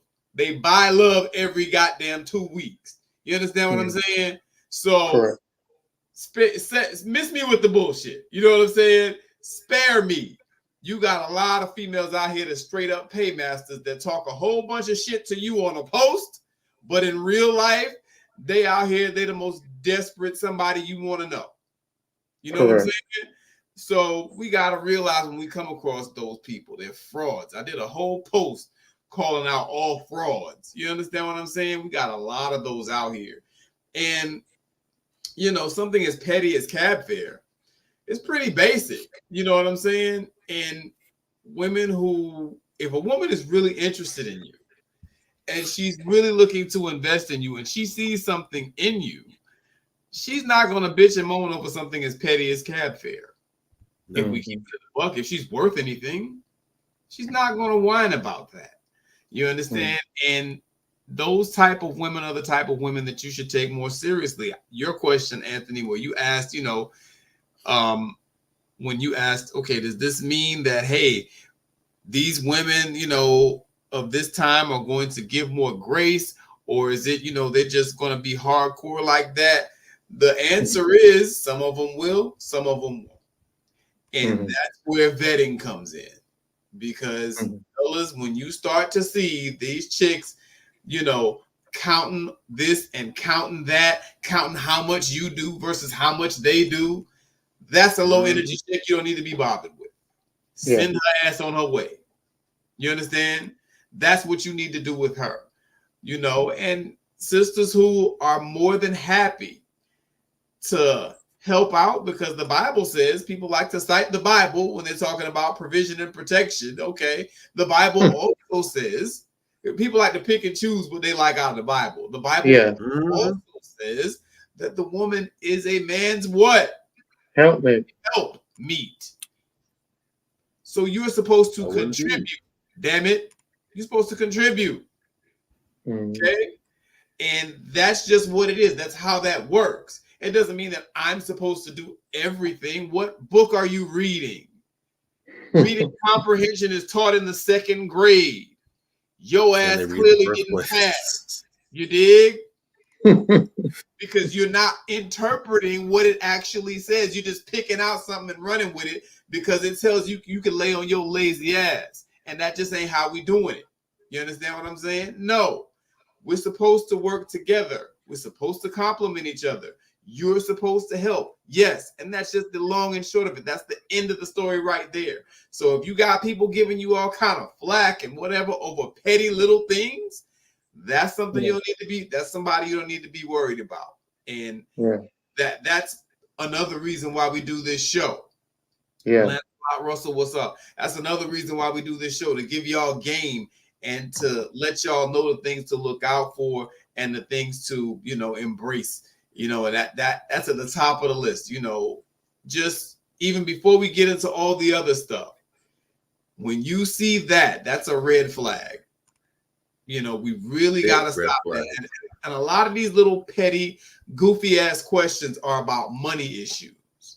At the end of that meme, I think it said, where all the fellas that make $100,000 at or whatever. You got to understand, when these chicks put up these posts that are trick betting niggas, they're trick betting you. You understand what I'm saying? They want to see which one of y'all is a trick and who's going to pop up in the inbox trying to pay some bills. And, you don't need to be trying to do that, brothers. You work hard for your money. You work hard for whatever you earn, your accolades, whatever. You should invest those things in a woman who's worthy and stop playing in the trash. And I'll land my plane. Definitely. For me personally, I just feel like, whenever a guy runs across that type of woman, I think you dodge the bullet publicly. Yeah. You already know you're going to go through heartache and pain. And a lot of women, when times get hard, and times will get hard, even if you have money now, and I see a lot of guys, man, a lot of you guys get on this social media and want to pander or co-sign a lot of these women. And you might be up top today, but best believe you might fall down one day. And the same way you talking is the same way that they're going to treat you. So now you're going to be on the opposite end of it that you were before. So you're riding with them because you're on this side. And then when you fall off, you're going to be on the other side. You're going to be the same type of guy that they talking about, and you don't gain nothing out of it. When you really look at it, it's just an extended of slavery, to be honest. If you're with somebody and they only like you for your monetary value, they don't even look at the things you bring to the table, only money, and that's all you bring, that's slavery. That's no different than the car payment you got to pay, because you got to make sure you come up with that car payment every day. They don't care if you're homeless. They don't care if you lost your job. You got to make sure you make that payment. And the minute you miss that payment, they don't care that you paid 26 months on time. That 27 going into 28, 29 month you couldn't pay, they come and get that car. That's you were literally only as funky as your last cut. Exactly. And those are the type of women that instead of coming to pick that car up, those are the type of women that's shopping at the dealership for another car. So while you over here struggling and be in that car that's being mobilized to take her here and take her there and doing everything, running errands in your car. She's out there on the dealership looking for somebody else's car. And once that car looks good, the engine and the aesthetics and the interior and the outside looks greener than the other side, hey, she's gone. And all that money you invested in her, thinking that you're building with her, is out the door. And now you have to start back from scratch again. So I think it is very important for you to understand the type of woman that you need in your system and line up with them. All these women out here that are saying what is just asinine and delusional, take that as an opportunity to be an easy way to weave out and vet. Just like Major said, you're vetting. This is just an easy way to vet. Hey, like Ludacris, get out the way, Hope. Get out the way. Move. I'm trying to get to the girl I need to get to, right? So this is your way of getting to the girl that you need to get to. That's why I don't even argue with those type of posts. I scroll by. I even made a post the other day that said, it's just certain foolishness that I don't entertain no more. I don't entertain that. If that's what you feel, good. Fellas, y'all see that? Walk away from it. I'm glad that I'm out of the game. I'm not even in the game. You know what I'm saying? So, but I still want to have compassion for the fellas that are in the game. It should be fair for them. And if it's not fair, I'm going to be on here with my fellas on here showing you how to maneuver through all the bull crap and get that prize winning woman once you get her lined up with and put her on your team, and then both of you guys be a power couple. So understanding that realms of it will definitely lead you to a prosperity and more of a healthy form of relationship, and a joyous one, especially if you're married, and not feel like you're in a cell type of relationship. All right. Real talk. So definitely that. Yeah. So I definitely want to get into the next thing, which is going to our topic of the day, which I just want to run through these real quick before we get into our queen check for the night. So our topic is, uprising the Black folks and the ass kicking that comes along with it. And this is throughout history. A lot of stuff a lot of people don't know. So tonight, we might show you some things that you didn't know, that your ancestors was out here whooping ass and not taking any names with it. You feel me? So we'll start off with the New York City slave uprising in 1712. Between 25 and 50 blacks at midnight in New York City on April 6, 1712, with guns, swords, and knives in hand. The slaves first set fire to an outhouse and then fired shots at several white slave owners who had raced to the scene to fight the fire. By the end of the night, 9 whites were killed, 6 whites were injured. The next day, the governor of New York ordered the New York and Westchester militias to drive to the island, with the exception of 6 rebels who committed suicide before they got apprehended.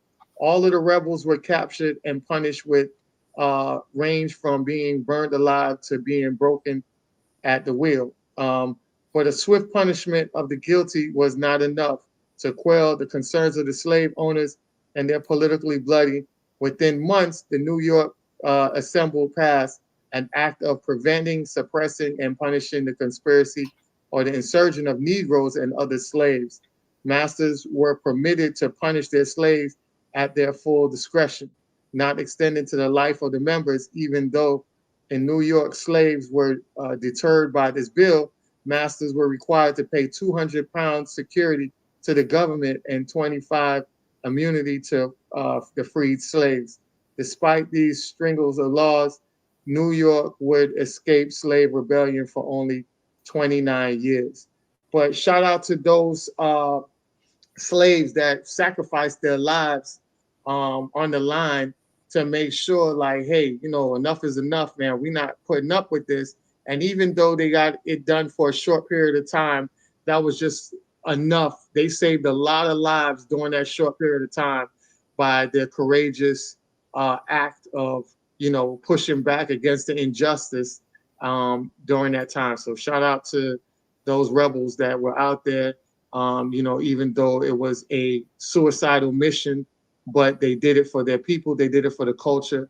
And a lot of your descendants that's living today definitely want to thank those guys, because without them, you probably would still be born in slavery today.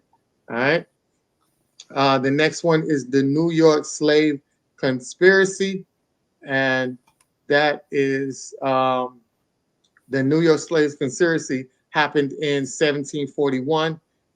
It was an extraordinary, complex story. Some historians have dismissed the idea that slaves actually conspired to overthrow the chattel bondage and gain their freedom, while others have argued that the events in New York were a part of a rebellion of the Atlantic, where what is clear about the incident is that the example of abuse, power, and misuse of law and the community values by these white colonists.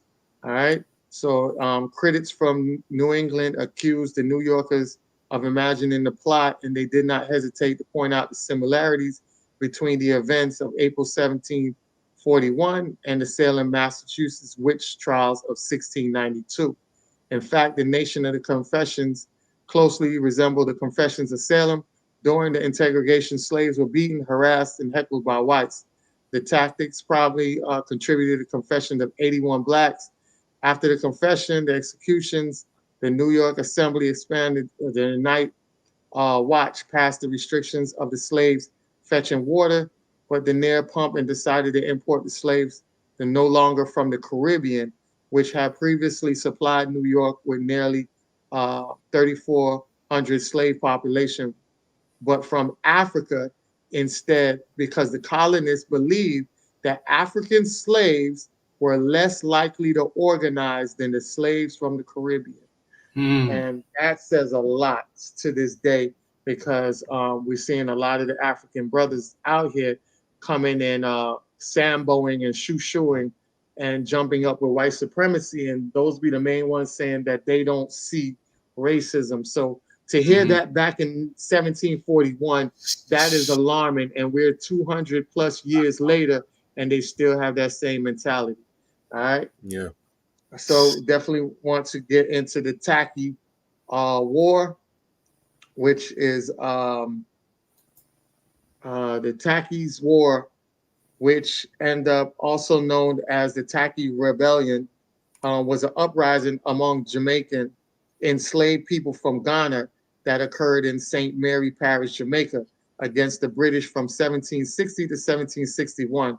Other ethnic groups from Ghana include Fanti, Ashanti, that took part in the rebellion. The rebellion was led by Tacky, who was from the Fanti ethnic group. The war was one of the most significant slave rebellions in the Caribbean during the 1800s, before the Haitian Revolution, which began 3 decades later. The goal of the rebellion was to take control of the British island colony and create a separate Black independent nation. The rebels were inspired by the first Maroon War that also occurred in Jamaica from 1728 to 1740. That rebellion was led by Queen Nanny, the legendary Queen Nanny of the Maroons. They did not know the success of the Maroons in that early conflict would eventually help bring about the downfall of their rebellion. So shout out to Tacky and the Maroons for definitely doing what they needed to do. Despite Tacky's death and the failure of the rebellion, the insurrection continued in Jamaica until slavery was officially ended in British government in 1834. The cost of these continuing rebellions was a major factor in British government outlawing slavery throughout the empire. And that goes back to the saying again, when whites lose money, ears start to listen, minds start to thinking like, hey, this ain't really worth it, so definitely shout out to Tacky and the Maroons for getting that done. Even though that came to an end at that time, the spirit continued and got stuff done to push back on British and end up giving Jamaica back its independence. So definitely shout out to him for that, you know. All right, next one up is Toussaint. As we all know, Toussaint, famous for the Haitian Revolution. Toussaint was a slave who rose to become the leader in the only successful slave revolt in modern history, known as the Haitian Revolution. You know, Toussaint went on to go ahead and defeat a lot of the British.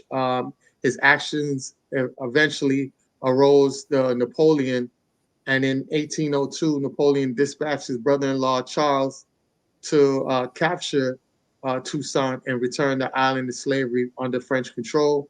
Captured and imprisoned Toussaint, where Toussaint later died of pneumonia. The independence of Saint Domingo followed 1 year later in 1804 under the leadership of Jean Jacques Dessalines, one of Toussaint's generals who changed the name to Haiti. All right. So definitely that was powerful, which leads into the Haitian Revolution. And the Haitian Revolution, definitely, hold on, got it here. So the Haitian Revolution, as you guys know, was the largest and most successful slave rebellion in the Western Hemisphere. Enslaved people initiated a rebellion from 1791, and by 1803, they had succeeded in ending just not just slavery, but French control over the colony. The Haitian Revolution, however, was much more complex and consists of several revolutions going on simultaneously. These revolutions were influenced by the French Revolution of 1789, which would come to represent the new concept of human rights, universal citizenship, and participation in the government. And we all know that the Haitian Revolution was so successful that it empowered everybody all over the world to join in and revolt as well. I think Venezuela, there's some other countries that also had free slaves as well due to the Haitian Revolution. Haiti thus emerged as the first Black republic in the world and the second nation in the Western Hemisphere after the United States to win its independence from the European power. All right. Next up is the trial slave ship rebellion. And let's see here. Hold on, got it here. The trial slave ship rebellion in 1805.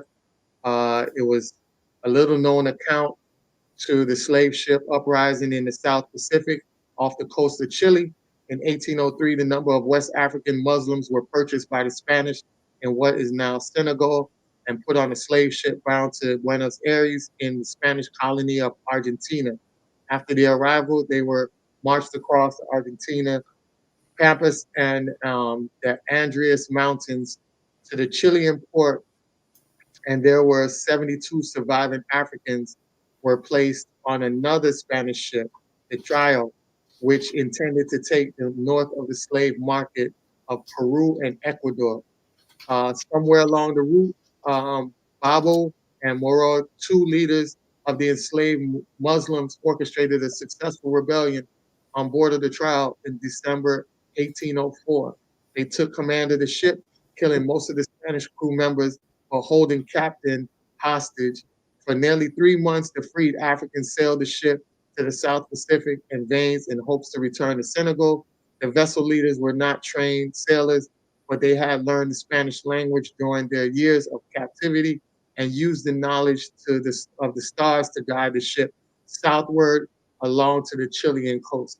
So shout out to those brothers for getting on that ship, whooping ass, and then learning the language, and were able to go back to their original home as free slaves. All right. Henry Davis.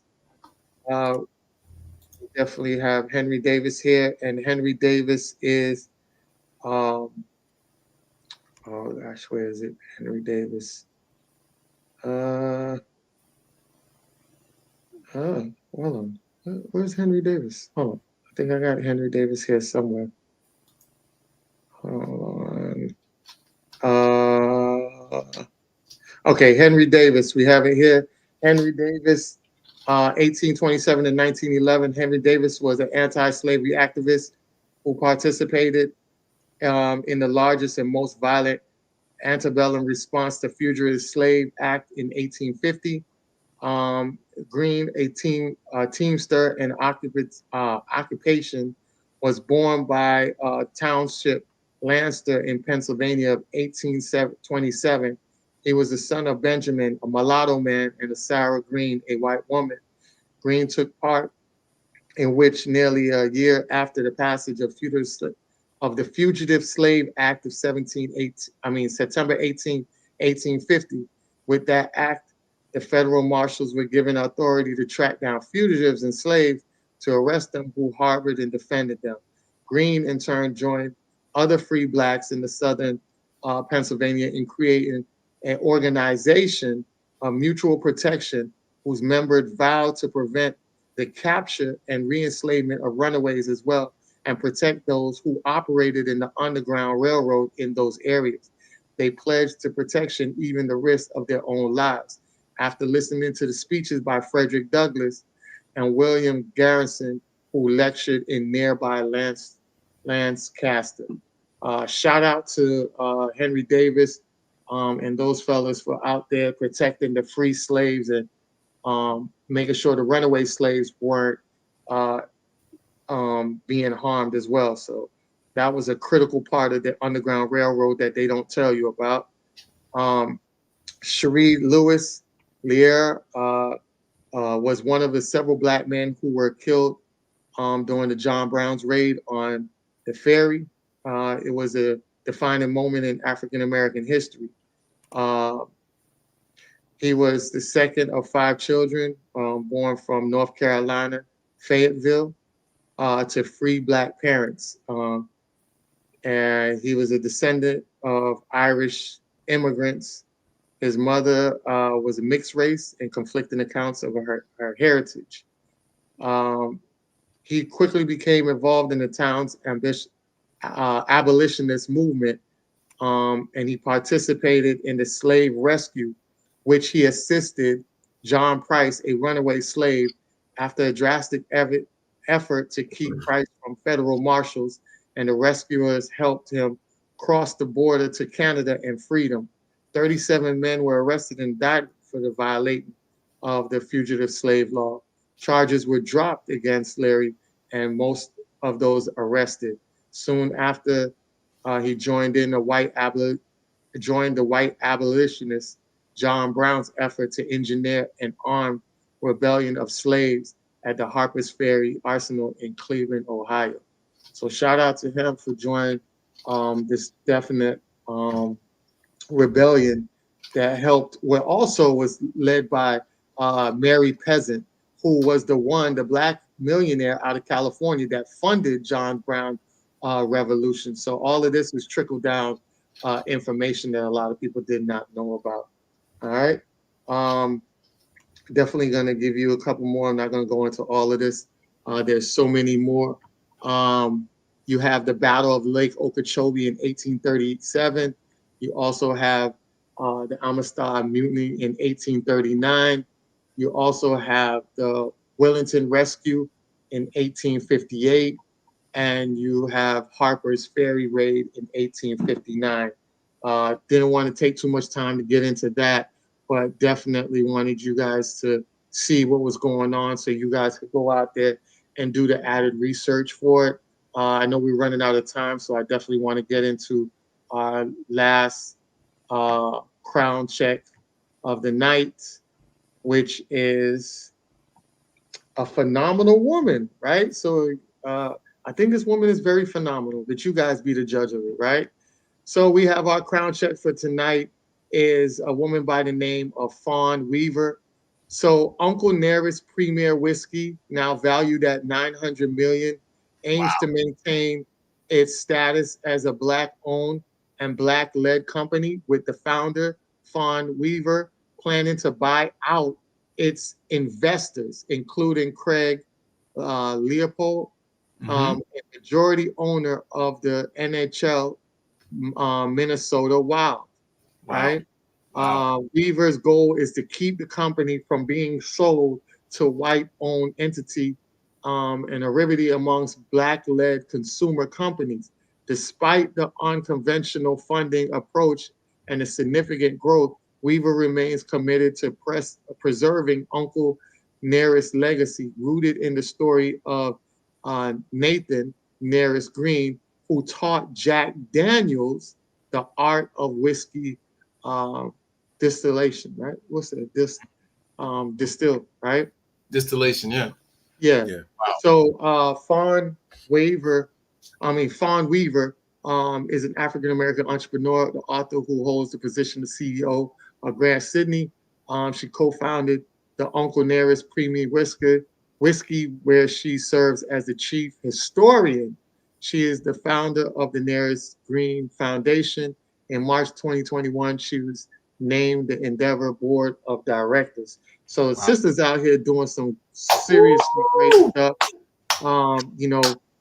She in 2020, Weaver started a Black-owned business booster program to help 10 Black-owned spirits companies with branding, distribution, and capital. In June 2021, Weaver and Uncle Nearest formed the $50 million Uncle Nearest Venture Fund to invest in minority-owned spirits companies. Wow! So shout out to this sister for doing such a great, phenomenal job. And that's our show for the night. Yo, you guys definitely could close us out. I didn't know Uncle Nearest was throwing around M's like that. Damn. Yeah.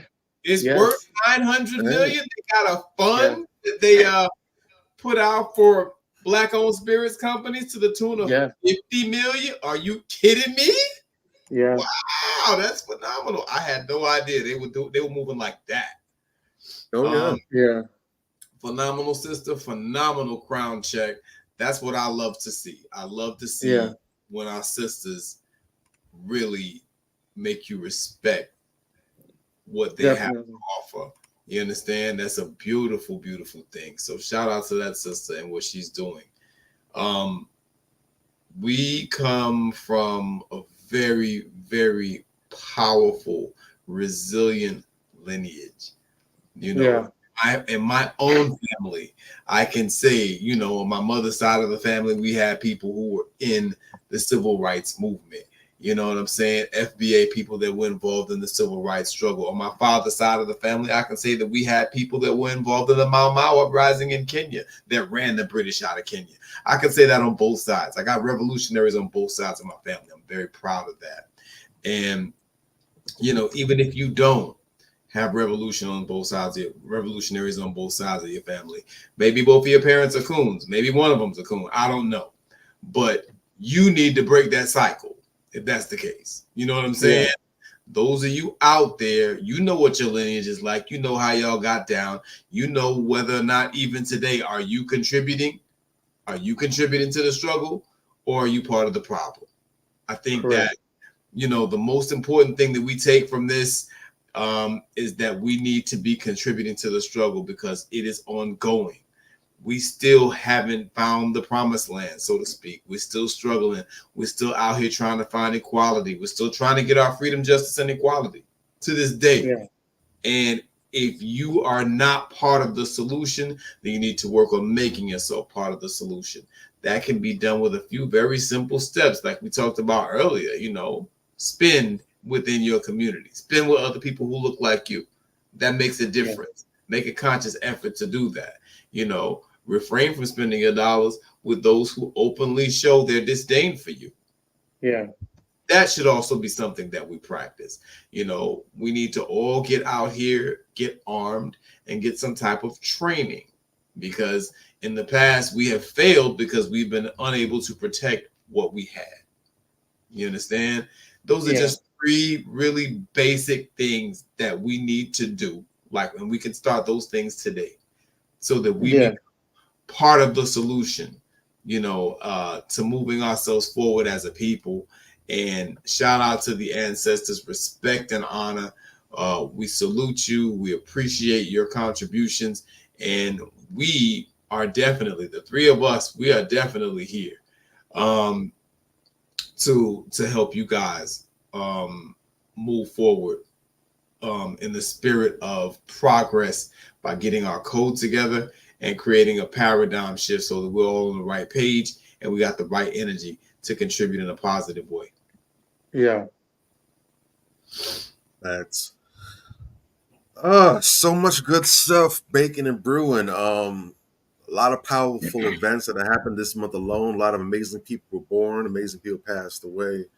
I meant to kick you some a bio to drop about, but I wasn't sure if you're going to get to them or not. But another momentous thing that occurred this past week was the birth of one of our master teachers, one of the all-time greats, Dr. Amos N. Wilson.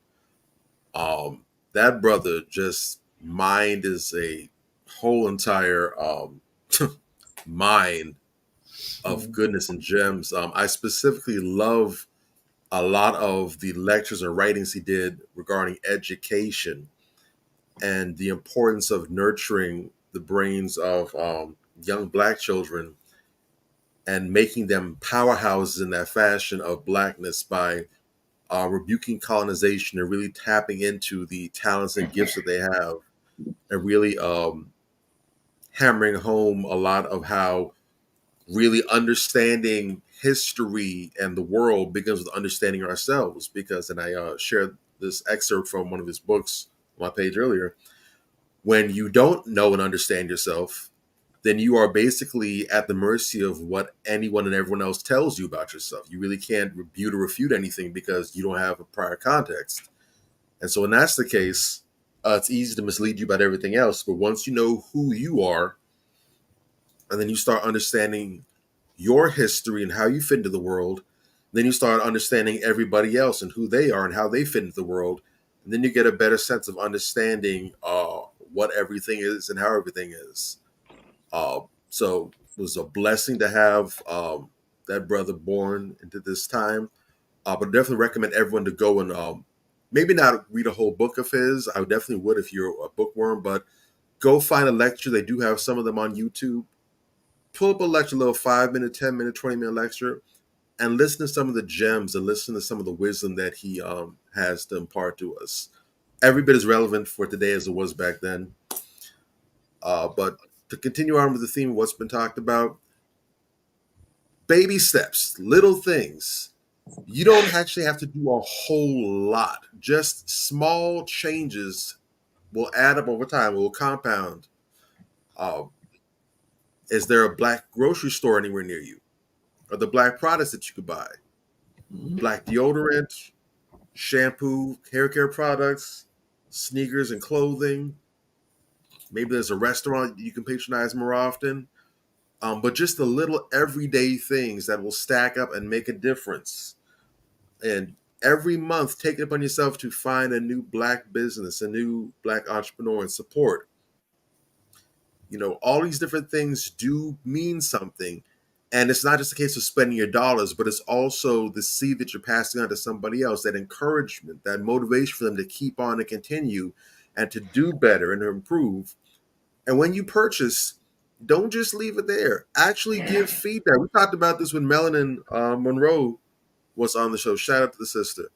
You know, give that feedback and let them know, hey, this is what I like. This is what I didn't like. Or, you know what, I really would appreciate it if this was here. Really be the eyes and the ears. A lot of companies actually spend big money. We're talking millions on millions of dollars annually on market research. They pay for these focus groups where they get in and they have random people on the street give their thoughts and ideas about what they think about different things. And they use that to tweak and tailor their products and their services, their advertising, everything about how they do business so they can appeal to more consumers.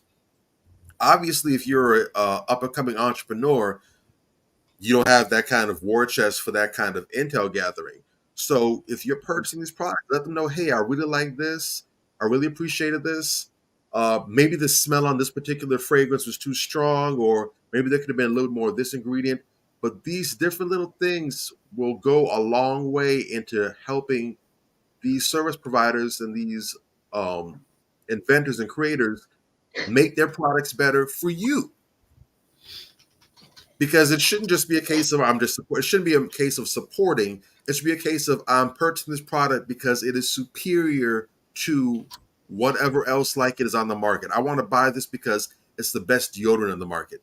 I want to buy this because it's the best bag on the market, not just because I'm supporting someone. I want to get maximum value for my dollar, and I recognize that I'm getting that here because I'm giving my feedback. They're responding to me. They're listening to my concerns and wants and needs. And now we have this beautiful ecosystem that's on and popping. But again, you know, Rome wasn't built in a day. It's going to take us a while to get to where we need to be. Continue to have patience, strive with each other. And let's continue to make Black History every day. Black History Month is coming to a close. But again, that's a small chunk of the year. Every day is Black History.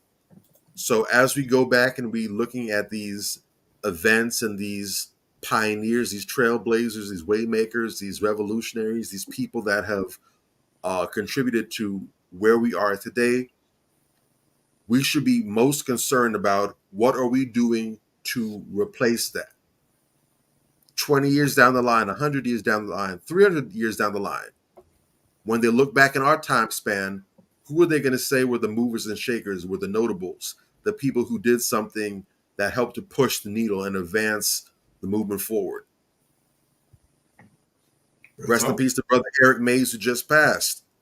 Who's going to be the next politician in Flint to step up and to accept the mantle and to be unapologetic and representing the needs and wants and the agenda of the people? Who's going to be that person all around in different respects in different areas? You know, when a tree falls, it's important that seeds are planted so that another tree will pop up and take its place. So we can't just be content to sit back and celebrate those who came before us. We need to make sure that we're living up to the representation they gave us. We need to make sure that while we're standing on the shoulders of those giants, that we're becoming the giants that the next generation will get to stand on the shoulders of. As always, like, share, subscribe, tell somebody about these somebodies that's out here trying to game up everybody else. Same time, same place. Much love. Be safe. We'll catch y'all next week. Yeah, definitely. You out, Major? You good? Yeah. I said my piece. You know what I mean? Okay.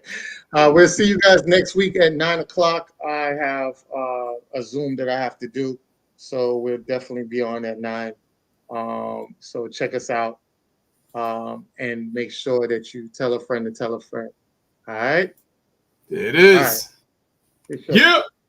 We out. Hey.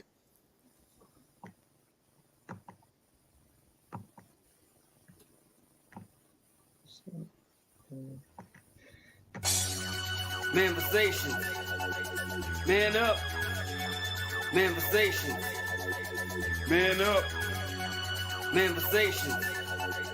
Man up. Manifestation. A place where we inform, build, and Man up. inspire. Manifestation. Man up. Manifestation. Man up. Manifestation. Man up. A place where we inform. Manifestation. A place where we inform, build, and Man up. inspire. You gotta eat what you kill. You gotta go out there. You gotta hunt for your meals. We all have that ability to connect with people, to be that motivational person in somebody's life. You gotta let people know there's certain lines you don't cross, and that there's gonna be consequences if you do. Man up. If you are an adult and you are in a relationship, that person's emotions are not your responsibility. Man up. Manifestation. Man up. Manifestation. Man up. Manifestation. A place where we inform, build, and Man up. inspire. The devil, during slavery, destroyed the masculinity or manhood of the so-called Negro. No man. No man. Right now you got to be trained all over again to be a man. When someone is obligated to do something, it is binding upon them to do it. And failure to do it causes reaction. Man up. Position make you rich. I don't have that type of richness. My richness is life forever. If that people knew their glorious past, if that people knew their glorious past, if that people knew their glorious past, then they would be more inclined to respect themselves. I'm not saying I'm going to rule the world or I'm going to change the world, but I guarantee that I will spark the brain that will change the world. And that's our job, is to spark somebody else watching us. A place where we inform, build, and inspire. Manifestations. Man up. Manifestations. Man up. Manifestations. Man up. A place where we inform. Manifestations. A place where we inform, build, and inspire. You want to tell me about yourself? Go get your friends. I'll tell you who you are based on who your friends are. Don't just live and die. That's an ugly existence. Make your life matter, make your life count. Live a life where people can actually mourn you for the things you left behind, not just because you were around and existed. We need strong black nuclear family. Yes. Yes. That's what it is. Mother, father, son, daughter, all in the same house with a focus on the family unit as a whole. We had Tulsa, Atlanta, New Jersey, Detroit. We had Rosewood. We had Black Wall Streets all over. The Republicans aren't for us, but the Democrats aren't for us either. And we should have no alliance to any political party. We only have alliance to what is in our own best interest. A place where we inform, build, and inspire. Manifestations. Man up. Manifestations. Man up. Manifestations. Man up. A place where we inform. Manifestations. A place where we inform, build, and inspire. At the end of the day, as men in the community, we must stand together and be counted, because people look to us for guidance, leadership, and protection. And if we are not about that business, we are not on our job. Here we have grown-ass man conversations in the spirit of that purpose. Anthony Malcolm, Bobby Drake, Major Gage. We are. This is Manifestations 2020. Manifestations. Man up. Manifestations. A place where we inform, build, and inspire.